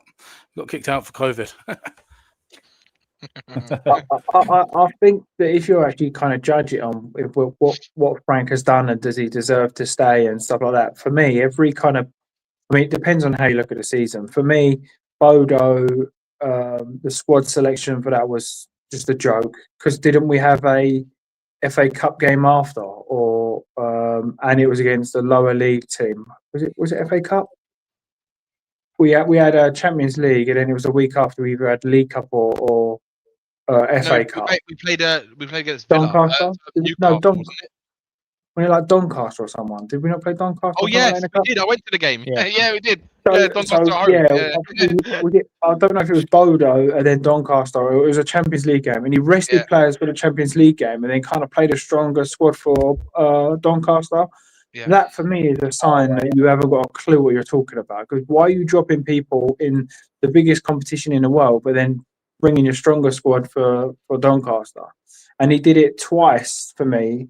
And you drop points in games that really I feel like we could have won. And if you pick up them 2 extra points in Bodo and pick up the other 2 points that we drew, things are completely different now in the Champions League. And then from my point of view, in that respect, is if you're through in the Champions League or thereabouts, that's another bargaining tool. If you're getting Semenyo or something, you go, look, mate, we're through in the Champions League. You're guaranteed to be playing Champions League football on the big stage. And it kind of rolls.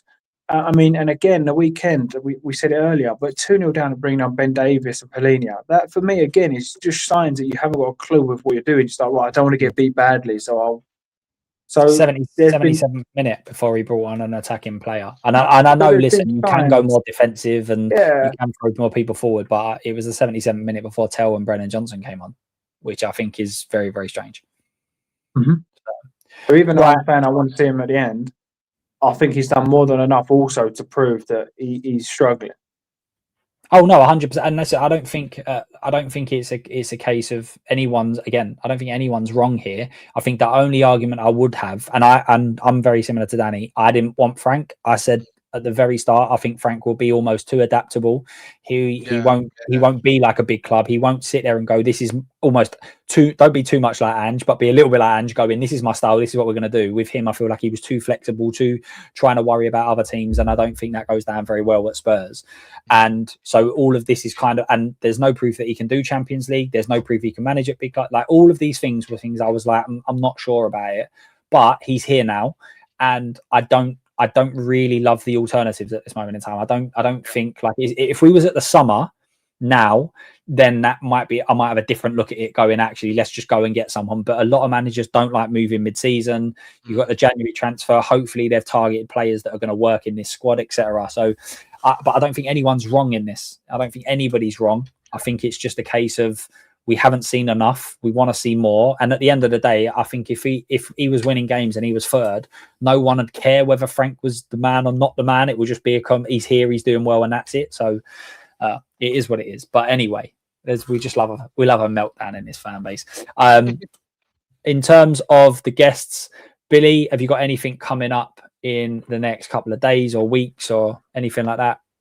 No, man, I'll just be around on a couple of different streams and that, and hoping that Tottenham don't ruin all of our Christmases. I hope everyone has a good Christmas, and as I said before at the beginning, I'll be watching the darts. If anything, I'll be watching the darts, mate. Another good game tonight, so I'll be definitely watching the darts over the next couple of weeks. But thank you. It's been a real good. I've really enjoyed that, mate. That was a real good panel, real good show. So thank you. I've really enjoyed it too. Thanks again for coming on, Bill. Flower, where are we going to be seeing you again? Oh, I don't know, to be fair. Christmas is coming, so I might have a little bit of time away, to be fair. We all need that. We all need that. I'd only get invited on Luke's stream when everyone falls out, so I probably won't be here for a while. Yeah, we was having intelligent conversations, so I thought, well, it's best you sit this one out, mate. But it'd only be you moaning in the chat anyway. But as I said, thanks again for coming on, Danny. Where are we going to be seeing you, my man? Other than in group chats, filling up our memory. Take a break from group chats for a few days, just come out of it for a bit. But no, look, wherever I'll just see where the wind takes me, to be honest. But yeah, I've had a really good show. I really enjoyed it, Luke. Yeah, really, so did I. Cheers, guys. I thought it was a good one, and definitely we will look at towards the end of the season getting it rebooked in, and we can look at how poor our predictions were. And when we see Xavi getting 10 goals, 10 assists, and we've just put him as 13th best cam in the whole division, hopefully that's the case anyway. Hopefully we don't look... Golden Glove. Before we go, I wanted to ask you boys, what are you thinking about Liverpool on the weekend? Oh, we'll get smashed. Yeah, smashed. What if we actually win it? We bet a 2-1. You never know, Tottenham. They can always pull out a result somewhere. The thing actually is with Frank, and I had I don't know whether you know him, the Euro expert. Yeah. So I had him come on, and I said to him, "I'm worried about Frank. I think he's going to be too adaptable, etc." And he went, I'd see it a completely other side. He went, "I think that he's going to do really well in the Champions League because that's the sort of football he's used to playing. He's used to playing as a team who's not better. They're better than me, so I can set up defensively, I can counter, I can hit them on the break and everything else." And I was like, yeah, maybe he's right. So maybe Liverpool is a good game for him, where the defense you can get at, but we can sit back, we can absorb, and hopefully the attacking players do the business. It's just whether or not Richarlison's got his shooting boots or whether he's got Flowers boots on. Do you know what I mean? I think for him then. Yeah. I think we'll see Bentancur return with Paulinho in the midfield. I think. Yeah, I'm not against that. I don't think that's a problem though. I think there's certain games where them two should be playing. Gravenberg's unbelievable in there, isn't he? So yeah, he is. Yeah, he's top. Yep, which is why we're 13th to 16th on our midfield pickings. Cheers, everyone, on that one. Right, guys, I really, really appreciate everybody coming on. I know it's been a bit of a longer one. I wasn't expecting it to go on, but great conversations with some great people. I'll let you decide which ones are the some and not. Vicario in, Richarlison in, and Frank in, apparently. So, yeah. We've got a good season to look forward to. We're going to finish mid-table, win nothing, according to Danny. It's going to be a boring thing, but he deserves to stay around. I'm only joking, guys. Thanks a lot for joining. The chat's been brilliant. Thank you to the panel. Thank you very much. As always, come on, you Spurs.